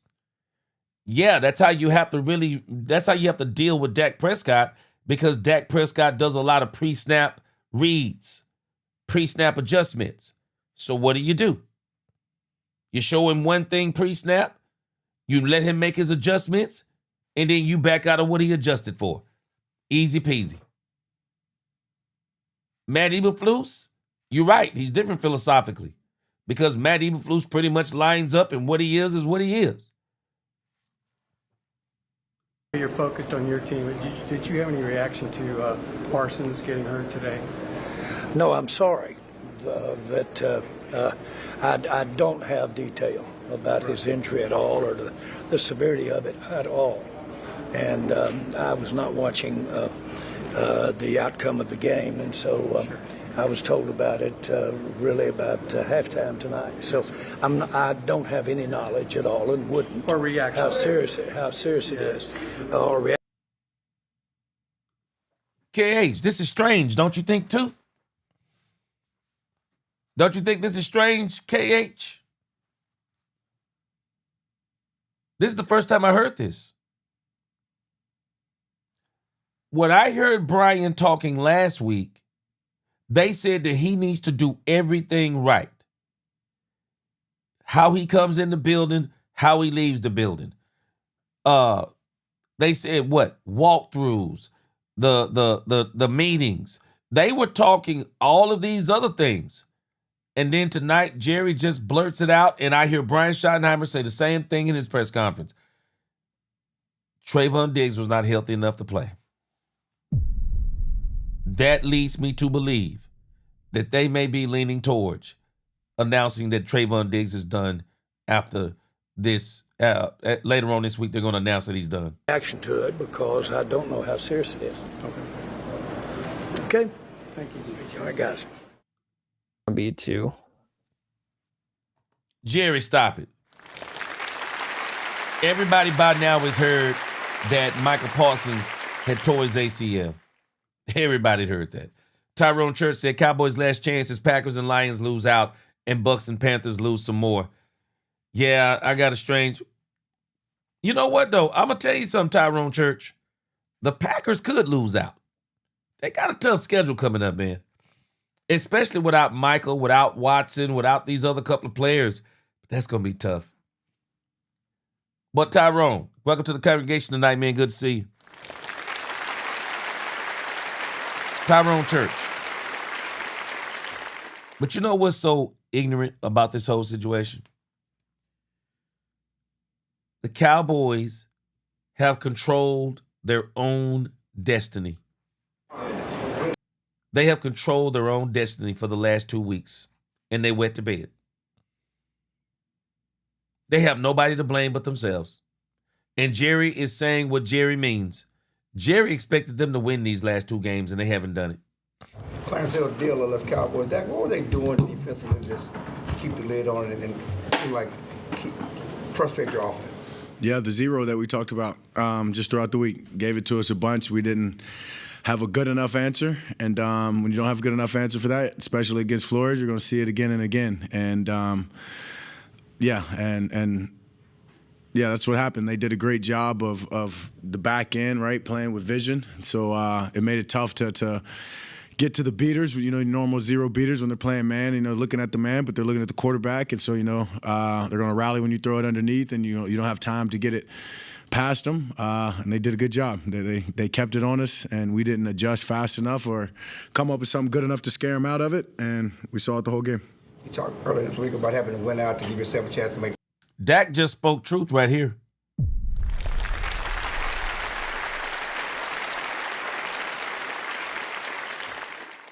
Who do y'all think those adjustments fall on? I said this before this game. I said this all this week. Brian Schottenheimer needs to call a better game, and Brian Schottenheimer needs to have a plan to not allow Minnesota to take away George Pickens. And what did he do? He allowed him to take away George Pickens, and his game plan was trash. Playoffs. What's the goal now? Does anything change for you guys? No, I mean, it's professionals. You're a professional football player. Like, you got to come to work and give your absolute best regardless. Unfortunately, I'm sure the playoffs are out of the picture, but it's about taking pride in who you are as a man, and not only that, in your job and everything that's gotten you to this point. I mean, I know for a lot of guys and just the business of the world, right? Like, that's interviews for some people. Like you can't just give up. You can't just stop. You can't just say, "Oh, we're not going to playoffs." Like, it's the National Football League. I just saw a team Thursday night, that's not going to playoffs, beat a good team and knock them out. And so we've got to show up and just do our job. We got to show up and do our job, and that starts throughout the week. And when you get to the game days, it's a celebration of the hard work that you've put in through your preparation. So nothing's going to change for me, and that's going to be my influence as a leader. My message to anybody around me is taking pride in who you are as a man and who you are as a football player, and the job responsibility that you have. And what that entails is giving your best every day. And if you don't, you probably won't be in this league for long. Yeah, Chanel, again, you're making a very valid point. This is the same thing I'm saying with KH. This is the first time I've heard this about Trayvon Diggs. Jerry was ecstatic for Trayvon Diggs to get back on the field, it seemed at first. But all of a sudden now they have unanimity in he's not healthy enough to play. Brian Schottenheimer didn't even say that last week. Oh, he had a good week of practice. But there are still some attention to detail. And they didn't mention injury. They mentioned coming in the building. You've heard me say it before. Hey, Chanel, I'm with you. I'm with you. Chanel said you lied. You got on TV and stated Diggs looked good in practice and was cleared to play by your medical staff. And it's one thing I hate is being afraid to tell the truth. Chanel, the thing that I don't understand is they act like that somebody can do something about them saying that they just don't want Diggs to play. I don't understand it ain't going to change the way anybody feels. It's really not.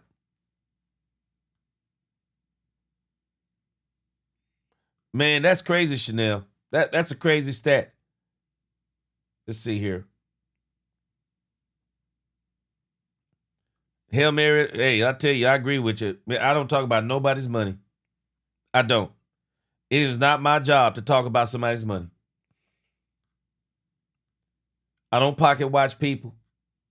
It is not for me to say what somebody is worth. The person who pays them, that's who determines what they're worth. Whoever pays you, they determine what you're worth. Whatever pay you accept sometimes, that determines what you're worth. It's not for us to be walking around talking about, oh, that person don't deserve this and that. Who are you to say what somebody don't deserve? So you deserve it? So you deserve it? Do you have what you deserve? Because if you don't, I'm just saying, we got to be careful with that kind of talk. What do you deserve? I don't never talk about what somebody's worth. No, I don't pocket watch people. I believe in people making all the money they can. And if somebody's willing to pay you that money, far be it for me to try to throw salt in your game, talking about you not worth what somebody paying you. How you play, if you're not playing good enough, well, I guess you're not playing good enough. But I'm not going to say that you're not worth the money that somebody's paying you. Why? Because you must be worth it. They're paying you. Common sense. Dak Todd Archer with ESPN.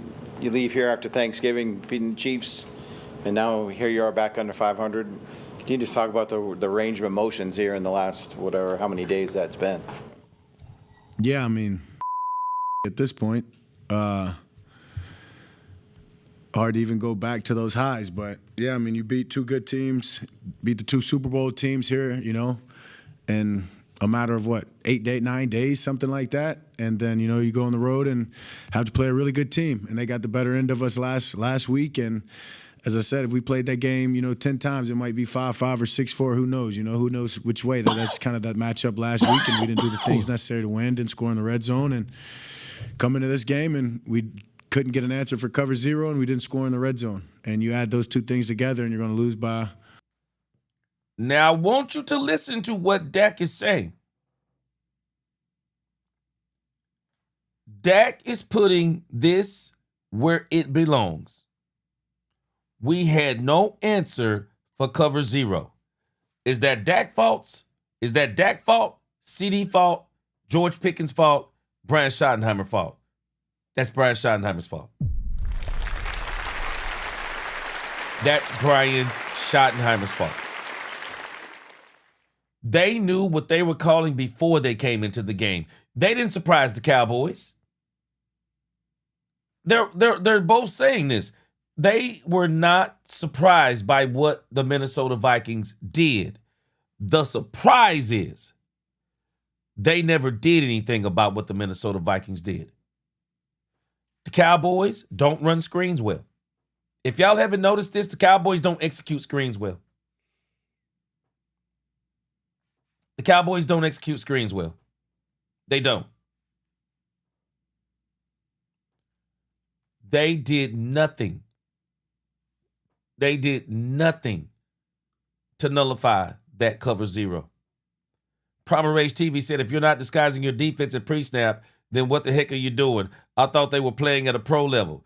Well, you know, when Matt Eberflus lines up, you already know what he's doing. You pretty much know what Matt Eberflus is doing when he lines up.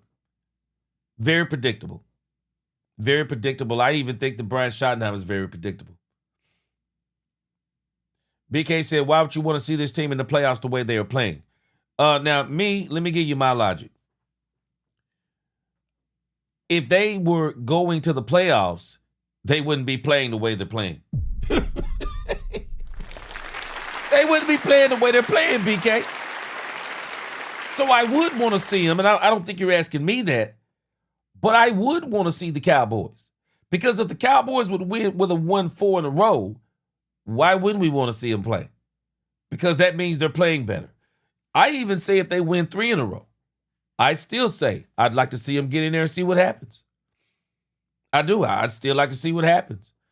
But the Cowboys, they cannot, under any circumstance, they cannot tank this season. They cannot tank the rest of this season. They need to win the rest of these games. People got to understand, man, a winning mentality is not something you flip on and off like a light switch. You get accustomed to losing, you're a loser. You never want to get used to losing. Under any circumstance, you never want to get accustomed to losing. And I don't care what you've done the last 30 years, you still don't want to accept losing.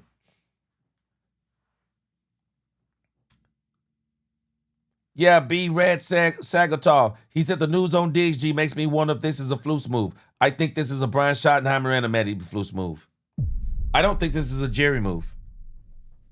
I don't think this is a Jerry move. I think Jerry is, whatever they're talking about, Jerry is now all of a sudden, he's flip-flopped into saying what they're saying. They're all saying the same thing all of a sudden. They're all saying the same thing. They were not saying this before this game. And I'm not advocating whether Diggs plays or not. These are two separate discussions for me. This isn't even a matter of Diggs playing. It just sounds like they're moving the goalpost around on Diggs. Man, if you don't want this man to play, just say you don't want him to play and be done with it. And don't play around. I got a strange feeling, Big Rombowski. I have a strange feeling they're going to drag this out. The Cowboys are going to drag this out all the way to Friday or Saturday, and then they're going to say, yeah, we've decided Diggs ain't playing. Man, put this man out of his misery. Put this man out of his misery and just say, Diggs is not going to play for us no more this season.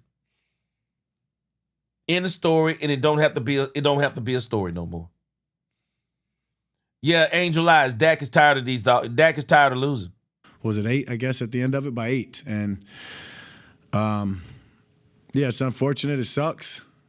But it's the reality of the NFL. It's hard. Down tonight. Was that the 0 looks that you're talking about? Most of them came there? Or most of them came there. They obviously brought some in second down. I believe maybe 1 or 2 in first down. Yeah, we just didn't have a good enough answer, I'll say, to scare him out of it or really to hurt it. And that's something that we've been good at in the past. And whether it was back and forth between, 2 decisions, should we do this or should we do that? A little analysis by paralysis myself or the staff between just all of us together. It just wasn't good enough. John Machado with The Athletic. Just being around you this season, it's pretty obvious that you have a lot of confidence in this roster and just how you feel about it. So just being here right now, how surprised are you that you guys are in this position? Yeah, definitely surprised, especially, after the bye week, the trades, get rolling like we did for those few weeks, and then watch the confidence just skyrocket, right? And stopping teams, scoring at will, coming back from 21 points, just a lot of good wins there that to be in this position. Just remind you of every play matters. Like this, it's a hard game. Like those guys they get paid too. They practice throughout the week and prepare no different than we do. And it's tough. I'm definitely surprised, definitely hurt, pissed off, frustrated. But all I can do is get better tomorrow. And then just with George Pickens, why do you think that maybe it wasn't able to get going tonight with him? Yeah, honestly, just the zero looks and the things like that. And I mean, simple as that is that they were, anytime we're in a passing situation or passing downs, and when they were giving us that look, and we tried to throw them just a quick smoke early, not early, well, late, honestly, and maybe we should have done it earlier. Maybe we should have just thrown them a slant. A lot of maybes. I'm frustrated. This was one of the toughest ones I've been a part of. Nick Harris, before we start telling. So, if y'all are not paying attention, y'all do hear what Dak Prescott is saying, don't you? Dak Prescott is frustrated by the play calling. Dak Prescott is frustrated by the game plan. Frustrated. Because they had no answer. Because they didn't say, as Rumbowski was talking about, okay, let's run shorter routes. Let's keep everything quick and moving. Let's get the crossing routes going. Let's do a lot of short things. But whatever we do, let's get George Pickens going. Whatever we got to do to get George Pickens going, we got to get George Pickens going. And Dak is saying, we didn't do any of that. We didn't do anything to get George Pickens going. We didn't do nothing to get this dude going. Dak is sick of this. Red zone, I know that was a big issue coming out of last week. Where do you credit the red zone issues over the course of these last two games? I mean, just not executing, I guess. I mean, you know what I mean? Like, yeah, it's hard to say. It really is hard to say. Obviously, I've got to go back and watch the film on this particular game. But I know last week I had a play or two myself. A guy had a play here last week. We were just taking turns on simple execution that didn't allow, a play to be successful or to be the touchdown play. And I'm not sure tonight after haven't watched it yet, and so I have to give you that this week. You talk about the frustration. Does that stem from you guys just feel like you had it all the way up till the fourth quarter, or coming into the week felt really good? Could y'all imagine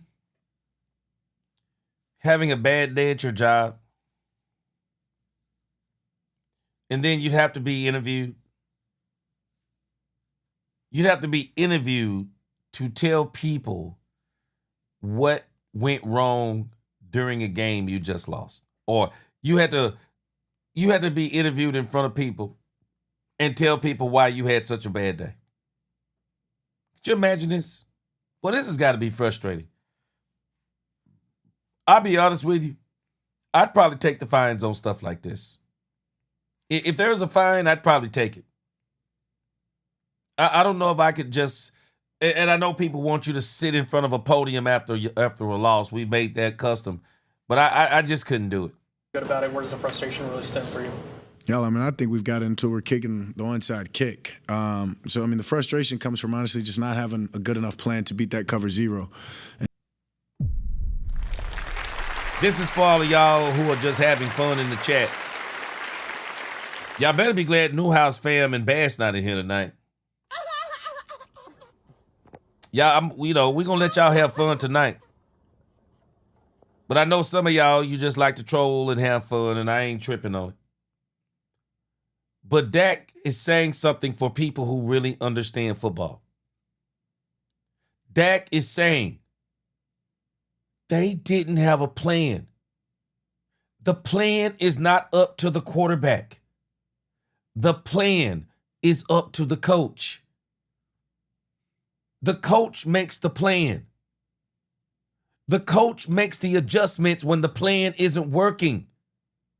That's what the coach does. The quarterback doesn't do that. And if you will notice what Dak Prescott keeps saying, we had no plan. We had no plan to stop cover zero. I promise you Dak Prescott knows enough to stop cover zero. But he's not the coach. Brian is the coach. And Brian did not adjust. And that's the very reason why even Brian is saying he didn't adjust. It is on him. And if you're not listening to what Dak Prescott is saying, this is on Brian Schottenheimer. I said this before the game. They need to have a plan for George Pickens. They didn't have a plan. They need to have a plan for the blitz. They had no plan for the blitz. That's frustrating. That is frustrating. And then, once again, Dak Prescott has got to come out in the court of public opinion. And then they are the ones, Dak is the one that's got to answer for nonsense. What happened out there tonight? Come on, man. You saw the game.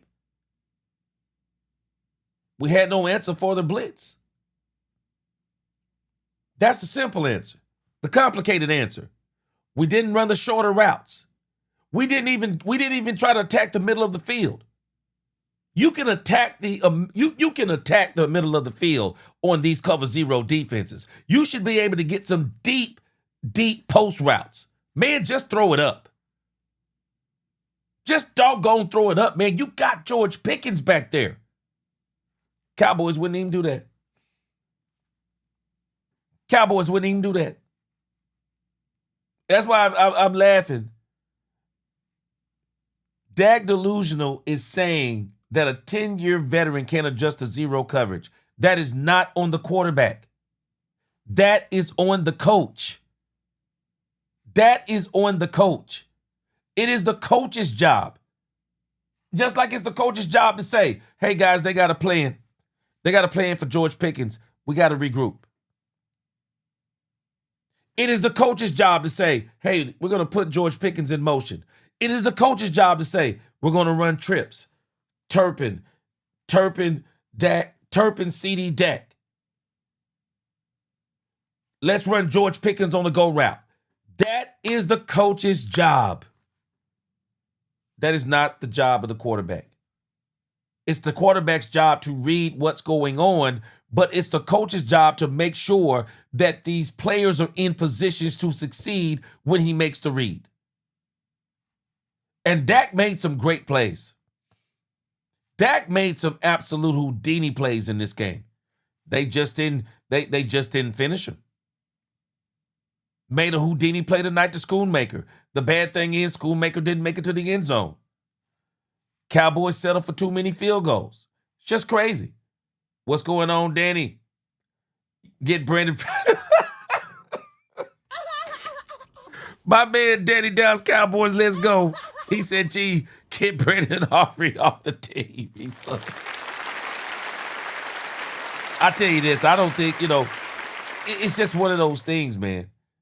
Brandon Aubrey missed 2 field goals tonight. It's crazy. I'm going to tell you what's going to really make y'all mad. Y'all ready for me to tell y'all what's going to really make y'all mad? Don't be surprised if the Cowboys beat the Los Angeles Chargers. That's going to make y'all real mad. That's going to make us furious. Because then we're going to ask, how did we beat the Chargers and didn't beat the Vikings? Cowboys do this type of stuff. And seeing something over and over and over and like that, and not being able to gash it. I'm just telling you, Chanel, you tell me, what do you hear Dak Prescott doing? You tell me, what do you hear Dak Prescott doing? The rest of y'all, tell me, what do you hear Dak Prescott doing? Because I'm telling you what I'm hearing him doing, what I'm hearing him do. Dak Prescott is telling us point blank range. Our coaching staff had no answer for what they were doing out there. Lock and D. Tell me if you're hearing the same thing, Lock and D. Tell me if you're hearing the same thing. Because this sounds like Dak is putting it out there. We had no plan. Lock and D said if our play calling was good, we could have won the game easily. The Vikings wasn't doing nothing but blitzing on defense. Lock and D, isn't it strange? that other teams were able to beat them and we couldn't? I'm frustrated for myself and just I didn't have an answer for it. Tommy Arsh, DallasCowboys.com. You're talking about the zero looks. Is that, do you feel like the struggles were maybe extra protection checks needed to be made? Was it, when the ball, trying to get the ball out quick, things just weren't there? What do you feel like maybe was the thorn in your side there? It was a result of all of it. I mean, pretty much depending on the play. Dak Prescott called some of those protections and they boggled him. They really did. I literally watched the play and I'm thinking it was Brevin Spanford. And that blitz is coming from the outside. And this dude don't even kick out. I mean, I'm watching stuff like this all night. The Cowboys are putting people back there to help out, and they're getting mollywopped. They did call the protection. It didn't succeed. They were missing blocks, missing assignments. Adina G or whatever his name. This dude was getting murked out there, man. It was embarrassing how bad he was getting beat. And I understand why Nate Thomas took his butt out. Shoot. Boy, they were putting hands on Nate Thomas. They were putting hands on Terrence Steele. Man, it was a doggone disaster out there. One of those things you said on a different play, Sometimes we actually had the exact call we wanted, maybe missed a block, right? Other times, they're getting there faster. We've got a route or a concept that I've checked to that I think works, but they're playing with vision and it doesn't. So then you go and you try the other concept the next time and it doesn't work. And, it was just a revolving door of trying our answers. And they did a hell of a job understanding. I mean, they're a good defense. He's a hell of a D coordinator, Flo, and just understanding that, like, his DBs knew that I had to get the ball out. It was zero. And like I said, they were playing top down and making it tough for you to even get past them or just throw it up because then two would rally to it. But it was all of them.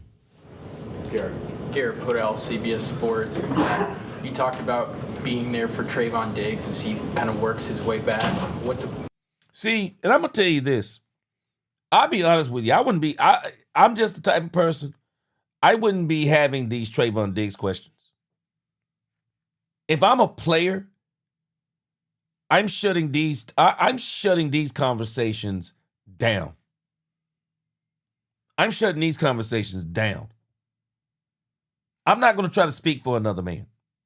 And I'm definitely not going to allow you to corner me into saying something and then you going back checking with another person on what I said, and then the person says, well, I didn't say that, or I don't believe that, or I don't remember that, and then you get us all twisted up towards each other. That's one thing I wouldn't be doing. I wouldn't be commenting. I would stay away from all these Trayvon Diggs conversations. Been like for you, seeing he said he expected to play and then he didn't end up playing this week? Yeah, tough. I mean, obviously I had a conversation with him when he told me about, the news that they gave him about not playing, and it was just about keeping his head up. I told him simple as this: go Monday and ask what they expect from you, and so you have the plan throughout the week, so you can make sure you do exactly that. And so you know exactly what's needed for you to become active and to get back to being the guy that you are, and he accepted that. I know Mike. Angel Eyes, you know what's funny? You just said the same thing Dak Prescott said. Dak Prescott basically said when Diggs told him, you go talk to him and ask him what do they expect from you. And Angel Eyes, I agree with you. If I'm Dak Prescott, I wouldn't be, go ask the front office. I'm only speaking for myself. I'm only speaking about the game tonight. Big Rombowski, I already talked about this, and I agree with you. Turpin should have already lost his wide receiver with a wide receiver 3 spot, whether as a wide receiver or knockout or knockout. I'm thinking about boxing. Whether as a wide receiver, whether as a wide receiver or a kick returner, he just makes foolish choices. Never text gap, simply ridiculous. I agree. Yeah, Danny Carson got burned. Reverse play by CeeDee Lamb, lost 5 yards. trash Brandon Aubrey, get him off our team. Yeah, he had a bad night. Bad night. Lock and D, I gotta agree with you, man. I ain't gonna say I don't like these Dallas reporters, but I definitely don't like the questions they ask. They ask a lot of divisive questions to me. It's not still on the team, but I don't know if you saw his knee injury, and what were your thoughts on that? Yeah, I did. I mean, honestly, I shot him a message before the game and tell him to keep his head up. Tough game, tough business. You know, he responded. A great message. Great. Wow, Big Bear, come on, bro. Big Bear, come on. Everybody knows Dak Prescott has always taken all the blame at the podium. Come on, man. Big Bear, you can't even believe this yourself if you've been listening to Dak Prescott talk. This is actually unusual for me. And I've been doing this channel for now about a year and a half. And I'm telling you, I have covered many Dak Prescott press conferences on this channel. And I just don't recall a lot of times where Dak Prescott has actually been this direct. And the issue is he's telling the truth. They had no answer. They had no answer. And Dak can only call it how he sees it. The game plan didn't work. The game plan didn't work. It's just bottom line. And that's why even Brian Schottenheimer said the game plan didn't work. Attitude about it, and he'll attack his rehab. Thank you, guys. Oh, go ahead. Sorry. Dallas Morning News. When they are lined up with 8 guys at the line of scrimmage or doing these exotic looks, how hard is it to make a pre-snap kind of decision and basically hope it works out against them when you don't know who's coming? Yeah, it's not necessarily hard to make the decision. You're just hoping it works out. And when it doesn't work out, you know, that's when I guess you second guess yourself and you go to the other decision, and then that doesn't work out, and then you try the third one and that doesn't work out. And so it's easy to make the decision. It's easy to get the call and get up there, but then the execution's a whole different aspect of it. And that's where we weren't good enough tonight. All right. Thank you. Man, I'm just telling y'all, this would be difficult for me. I mean, I say that, you know, maybe if I was making $60 million a year, it wouldn't be so difficult. You know what I'm saying? Maybe it wouldn't be so difficult. You know, maybe it wouldn't be so difficult. But I still say it would be difficult, you know, because when you lose and you don't like losing, I mean, you just don't want to talk to people right after. You don't want to talk to people after losing a game like this. You don't want to talk to nobody, man. It's tough. It's absolutely tough. It is. All right, I wanted to see if they had talked to anyone. Okay, we got a couple more here. We're gonna get off here in a few. But anybody, if this is your first time, we do Cowboys After Dark here sometimes. And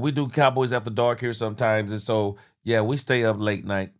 We've stayed up to 6 o'clock in the morning a few times. Let's see here. I am very interested in this particular post-game interview. Let's see if this is a post-game interview.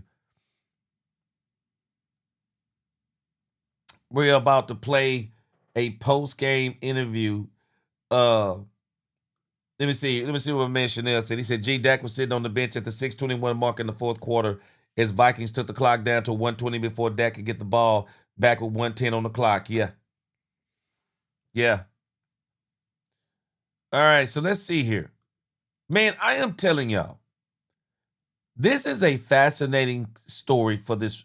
This is going to be a big story this week. And I believe the Cowboys may already fully know what they're going to do. But I actually think they may actually drag this thing out. Appreciate you, Dallas. Appreciate you, Danny's Dallas Cowboys. Let's go. Appreciate you. All right, Blaze. Look forward to seeing you on the next show. So this is going to be a fascinating conversation, I believe, this week.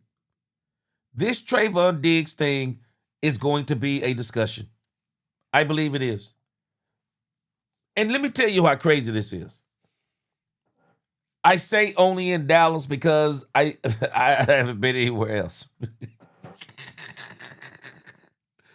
Oh, man. Angel Eyes, I appreciate you rocking with me tonight. Make sure you subscribe. We try to do this about 5 or 6 days a week as far as our live streams go. And I used to do the Cowboys After Dark 2 or 3 times a week. My sleep's a little messed up now, but I've kind of gotten back to doing Cowboys After Dark. Appreciate you rocking with me tonight. Angel Eyes, this is tell me, Angel Eyes, you tell me if this is crazy or not. Tell me if it's crazy. Do you think this is crazy? That the Dallas Cowboys media, no. they're interviewing a guy that didn't even play tonight. What? Where they do this at? Where do they interview guys who didn't even play tonight? Where do they do this at? Trayvon Diggs does not even play tonight. And Trayvon Diggs has a 6-minute post-game interview. Boy, you want to talk about love drama. I just think this doggone Dallas media loves drama. This is crazy to me, y'all. Check this out. I don't know the special requirements that I need to show that I can play. I've been in practice. I've been practicing well. Wait. Running around doing Wait. Hold on. Dallas, do you be on a 2-game winning streak? I'm sorry. Only in Dallas do you be on a 2-game losing streak, coming off of a game that literally has probably just knocked you out of the playoffs, and maybe even on the verge of a 3-game losing streak at your own crib with the Chargers coming in who are better than the Minnesota Vikings. And one of our worries is Trayvon Diggs playing.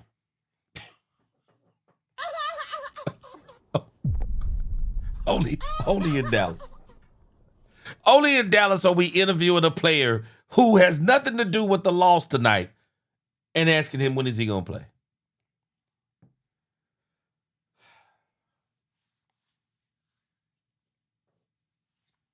Only in Dallas, man. Only in Dallas. And this dude Diggs, I'm just telling you what my mindset would be. I don't want to talk about me playing this week. We just lost a very important game. And my heart is with this team right now. If you want to ask me about the game tonight, maybe I can tell you some things that I saw. But I don't want to talk about me playing tonight, me playing this week, because I didn't play tonight. And right now, what has transpired is we lost this game. They asking this man about what is it going to take for him to get back on the field. And he is obliging them. Only in Dallas. Requirements that I need to show that I can play. I've been in practice. I've been practicing well. Been running around doing what I'm supposed to. So, it's not my decision at the end of the day. So, we just have to wait and see. Come Monday or whenever we go back to. Am I going crazy? Or does this dude Trayvon Diggs sound broken? What is this? This dude is different. You couldn't interview me after this loss. What do I have to tell you? You are messy to be asking me about playing this week when we just got beat at home and this entire locker room is just upset. What? Boy, you will talk. Only in Dallas. Practice, just do what I can do to show that I'm ready to play and go from there. Yesterday, I was upset. Yeah, they know. Wait a minute. Anthony Robinson said. Wait. No. Anthony Robinson The Vikings just ran over our butt. What was 7 supposed to do about it? No. Boy, Anthony, I'm with you, bro. Boy, I am with you. The heck is he supposed to do? Oh, only in Dallas, man. Only in Dallas. This is crazy work. And he is loving it. He's obliging. He is picking. This is crazy to me. He's actually using this moment to talk about he didn't play the game. He's mad that he didn't play the game, and he doesn't know what else he has to do to get back on the field. You're using this moment? I'm just telling you. You couldn't be on the field for me. As much as I don't like how they're doing it, if I'm this team, Diggs can't get on the field for me. This is borderline. I don't even think it's borderline. This is selfish. Bro, you didn't even play the game. And now you're going to oblige these guys with, yeah, I'm not happy about playing. And I told you couldn't play for me this week. Do you feel that's the need to play at this point? Do I feel? Yeah, do you need to play just to show everybody you're fine? You can play at 100%. Yeah, that would be nice. Why do you think there's this gap between when we spoke to you on Friday, you thought you were going to play versus them not activating? Going into the week, that was the plan for me to play. You know, I was included in the game plan to play. Yesterday I was told I wasn't playing, so that's why I thought I was playing. So, you know, This sounds like a child to me. Tattletelling on somebody. This is crazy work. This sounds like tattletelling. Yeah, they lied to me. They didn't let me play. Man, come on. God, you picked this moment. You couldn't wait till Monday or Tuesday. Golly, this, I don't know. Maybe I'm just crazy. Maybe I'm just overreacting because we got our butts beat. Hot Boy said they was looking for teams to crash out. This is crazy. Maybe I'm just overreacting. This is crazy work to me, though. You pick after we lost to start talking about you playing? Nah, bro, you can't play. You can't play no more on this team, man. Sir Priceless said that's 11's best friend. He been gone since 11 left. Facts. Angel Eyes said, do you think he wants out because of Michael? I think he wanted to be gone because of Michael, but I don't think nobody would take him, especially the Green Bay Packers.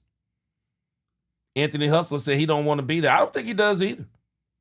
I don't.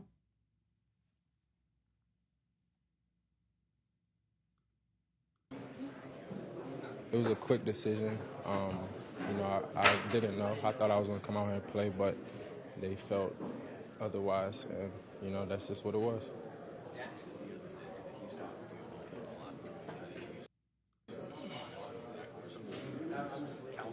Yeah. Just stand positive. Do everything that I can do. Control what I can control. You know, be there for my teammates. Show up to work. Show up to practice. Do everything I can, and just go from there. Knowing what you were capable of doing, how difficult is it to just kind of sit through a 3-hour game? How difficult to sit through a 3-hour game, knowing what you're capable of doing? It's pretty difficult. Of course, I want to be out there. I want to help these guys. Wait a minute. Are y'all listening to this reporter just gas up Trayvon Diggs? This reporter just asked Diggs, how hard is it to sit on the sideline knowing what you're capable of?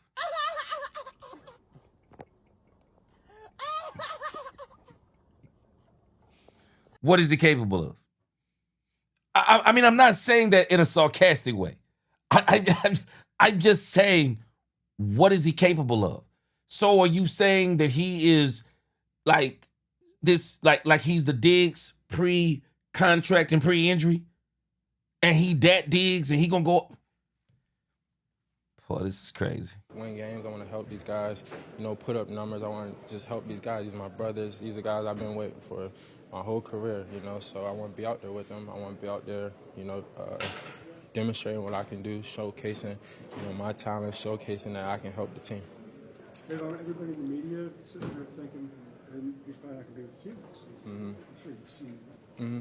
Do you want to be here next season? Oh, of course. I love Dallas. Dallas is a great place. I built a great relationship with these guys. He's like my brother, so of course I want to be here. But at the end of the day, it's a business. I don't know what the future holds. It's in God's hands. So I'm just doing what I can do, showing up where I can show up, and go from there. So just to clarify, they have or haven't given you a reason why they didn't play you today? Came to you yesterday and said, look, you'll be inactive. Pretty much, yeah. You ever dealt-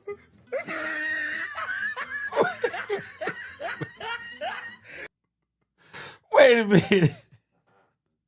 This dude, Private Ray TV, said he capable. He capable of getting fried like bacon. Boy, y'all tripping me. Angel, they is gassing this man with your capability. Boy, Private Ray said he capable of getting screwed. Oh, boy. Well, I mean, you've given through everything you've been through, Yeah.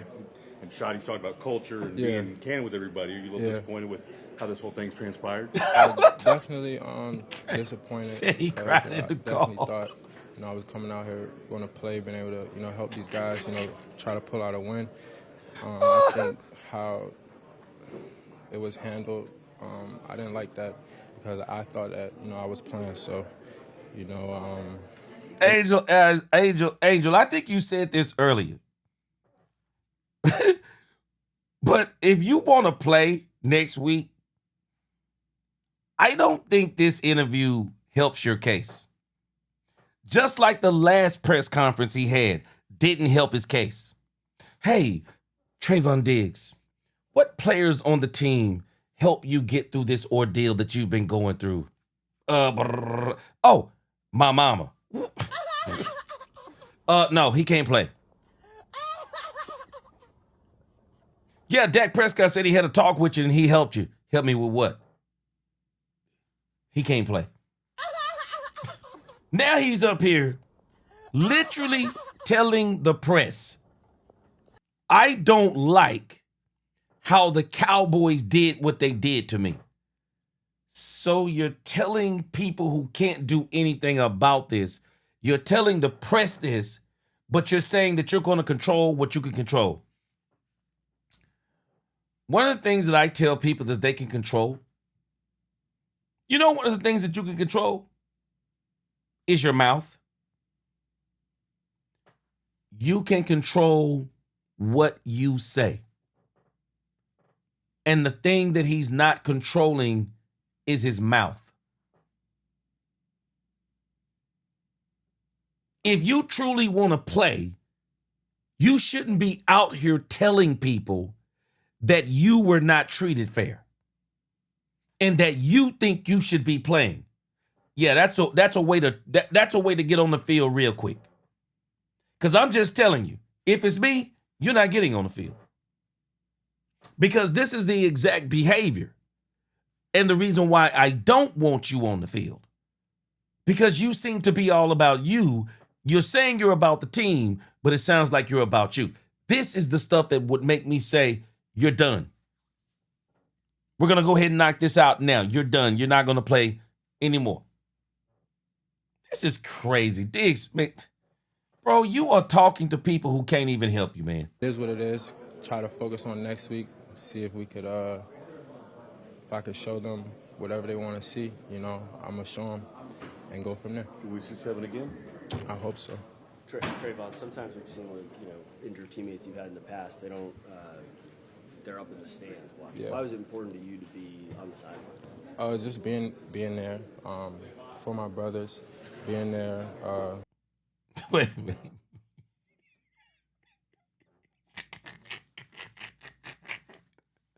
Wait a minute.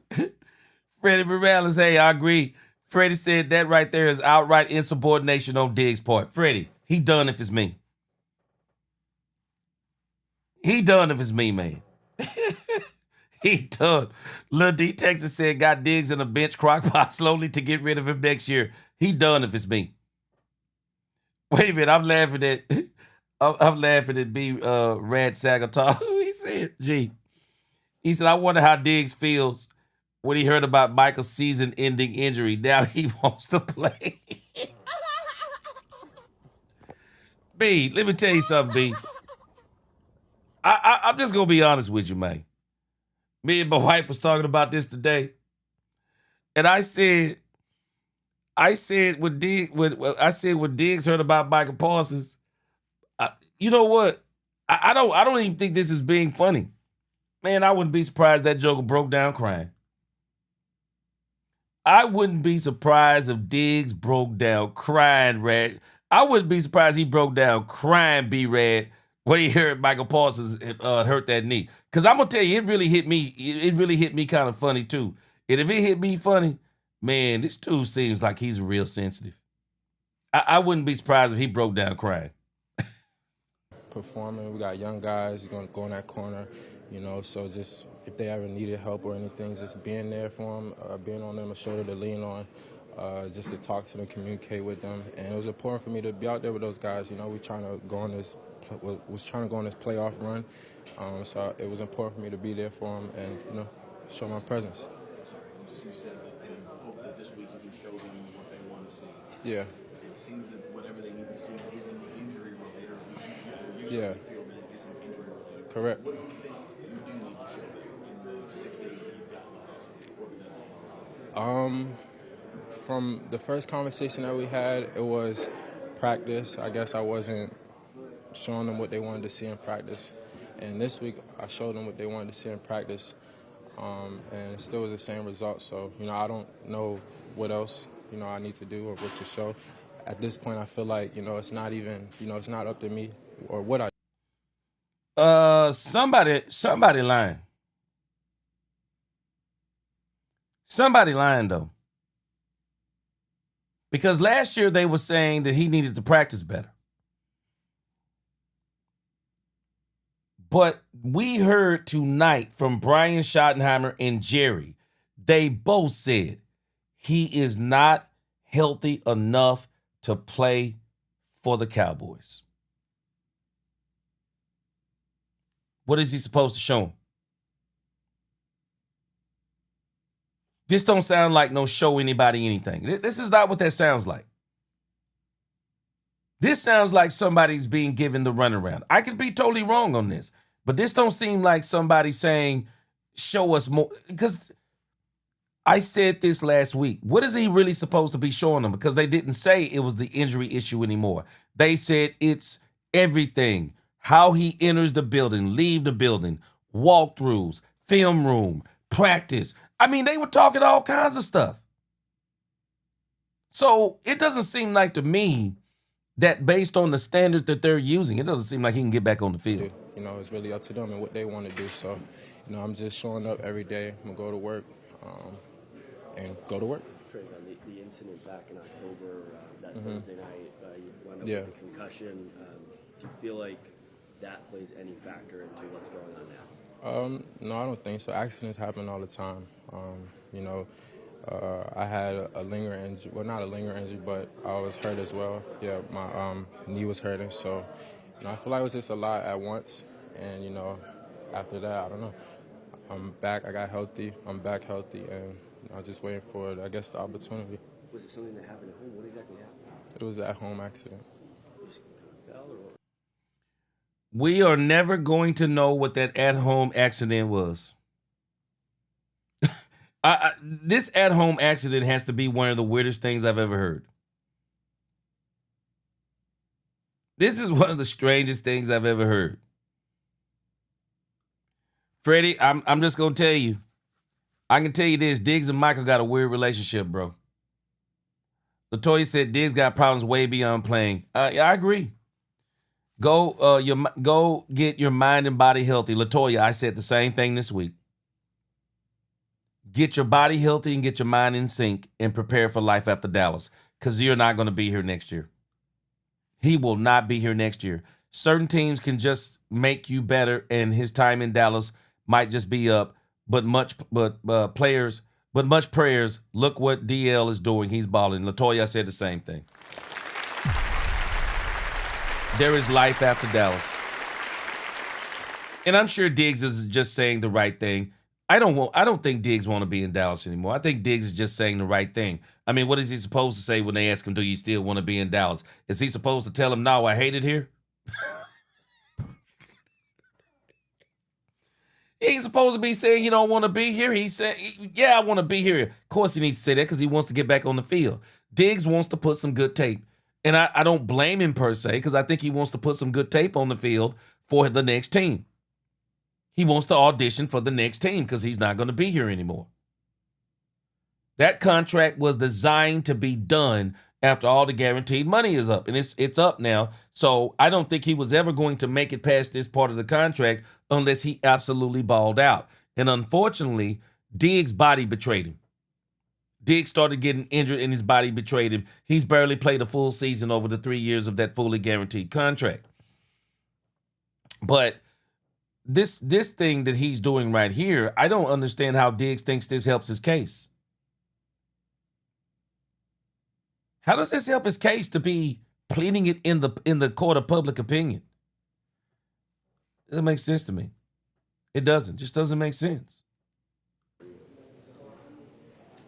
and Micah were incredibly close. What was your reaction to seeing his knee injury today? I was devastated. As soon as I seen him, it happen, I texted him, made sure he was good. You know, that's my day one. That's my brother, and I've been through it, so I know how he's feeling right now. I just want him to, you know, keep his prayers, keep him in y'all prayers. Make sure he's prayed up, and I'm gonna make sure I'm there for him. You know, every step of the way, make sure he's good. Since you've been on the Cowboys, you've obviously been in some really good defenses here. The one obviously equate to is obviously Micah isn't here. Yeah. But why do you think that this season the defense just hasn't clicked like it has in years past? It could be the change of defensive coordinators. You know, that's hard to deal with. Just changing plays, changing personnel, finding what fits, finding what scheme fits your players that you have, and just trying to find a balance that you could, you know, run with. I think that we made some great additions, like with the interior and adding Quinnen and Kenny Clark, and that was good. I feel like, you know, it's headed into the right direction. Thanks very much. Thank you. This holiday, your Texas Ford dealer. Boy, I'll tell y'all something. This Dallas media is different to me. They went and found a player on a night where the Cowboys got mollywopped. Cheer and the biggest Hold on a deals second. during the Ford year-end sales event. Hurry in today. The Dallas media on a night where the Dallas Cowboys got mollywopped. They immediately went for their next story. And they went for Trayvon Diggs, who didn't even play tonight, y'all. They went for Trayvon Diggs to ask him, why didn't he play? Yeah. Boy, you can't make this stuff up. You cannot make this stuff up. This is banana bonkers to me. And as much as I feel sorry for Diggs, I could not play Diggs in good conscience. in the grand scheme of things, I don't even know if Diggs helps us to be better. I'm not buying, and I'm just going to be honest, I'm not buying the whole story about Diggs not practicing or whatever the case may be, because I think that's just an excuse for them not to play Diggs. I'm not buying that. I feel sorry for him from that perspective, but then I hear him come back and do this interview, and he uses a losing moment to plead his case about playing. That's crazy to me. George, let me tell you, if I was Trayvon Diggs, because I think he's going to be a post-June 1st cut, I don't think anybody is going to trade for Trayvon Diggs.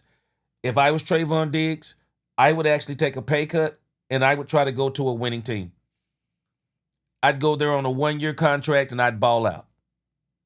And then I would try to get that paper. What's going on, Gregory? Yes, sir. We're burning that oil. We about to get out of here, though.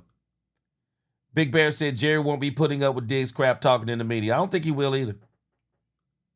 Careless. No.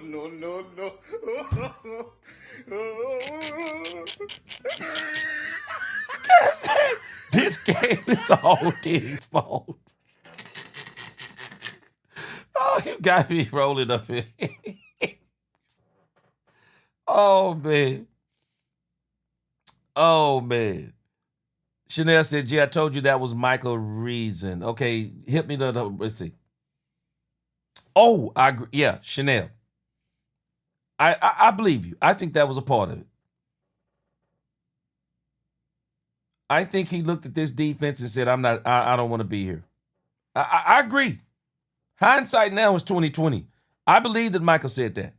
I believe there is a part of him that said he doesn't want to play with Matt Eberflus. Didn't like it. Lil D Texas said they smart if they play him and he gets injured. They got to pay him. They got to pay him next year on the team. You know what? In Lil D Texas, I think this is a subject that people need to. It's an issue that probably needs to be dug into, because this is how Jalen Smith was able to get the Cowboys for another season. That joker wound up getting hurt and had to have a surgery. The Cowboys had to guarantee his next year. They had to fully guarantee the next year on that contract, and they kept him a year later than they needed to. Sure did. Big Bear said, remember, his brother Stephon Diggs has been a locker room cancer everywhere he goes, so this isn't a surprise by Trayvon. I've heard some things about Diggs. Sure have.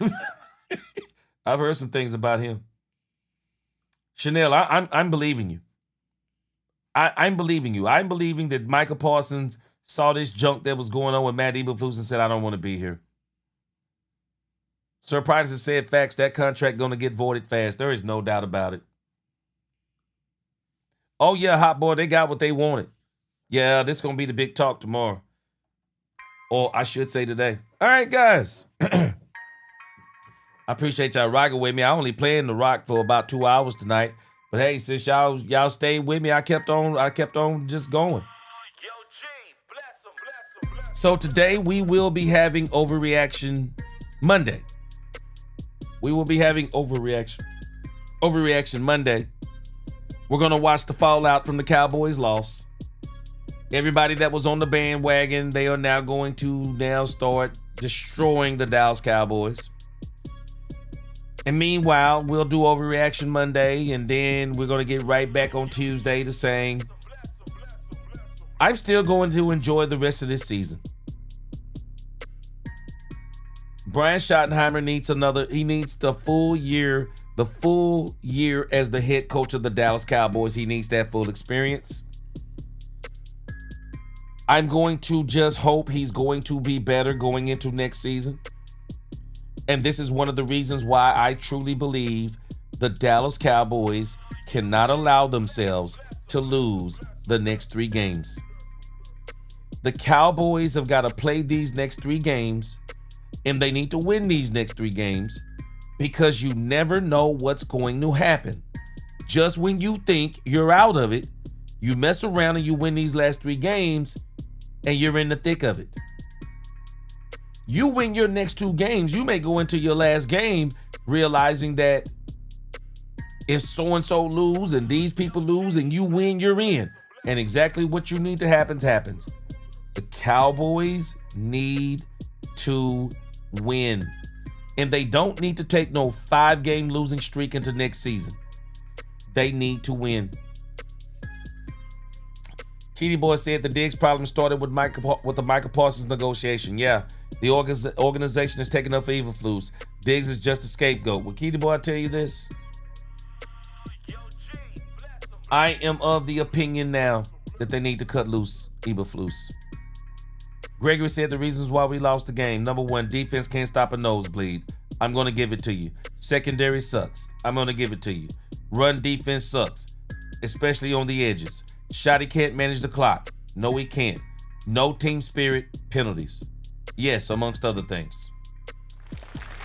It was bad. All right, Angel. Look forward to seeing you on the next go-around. Make sure you hit that notification bell. All right, Chanel. Appreciate you. Always enjoy your statistics. All right, guys. I'm going to catch y'all later on today. Overreaction Monday is here. Until the next time, DC4L, God bless. Let's talk Cowboys. We talk facts. Peace.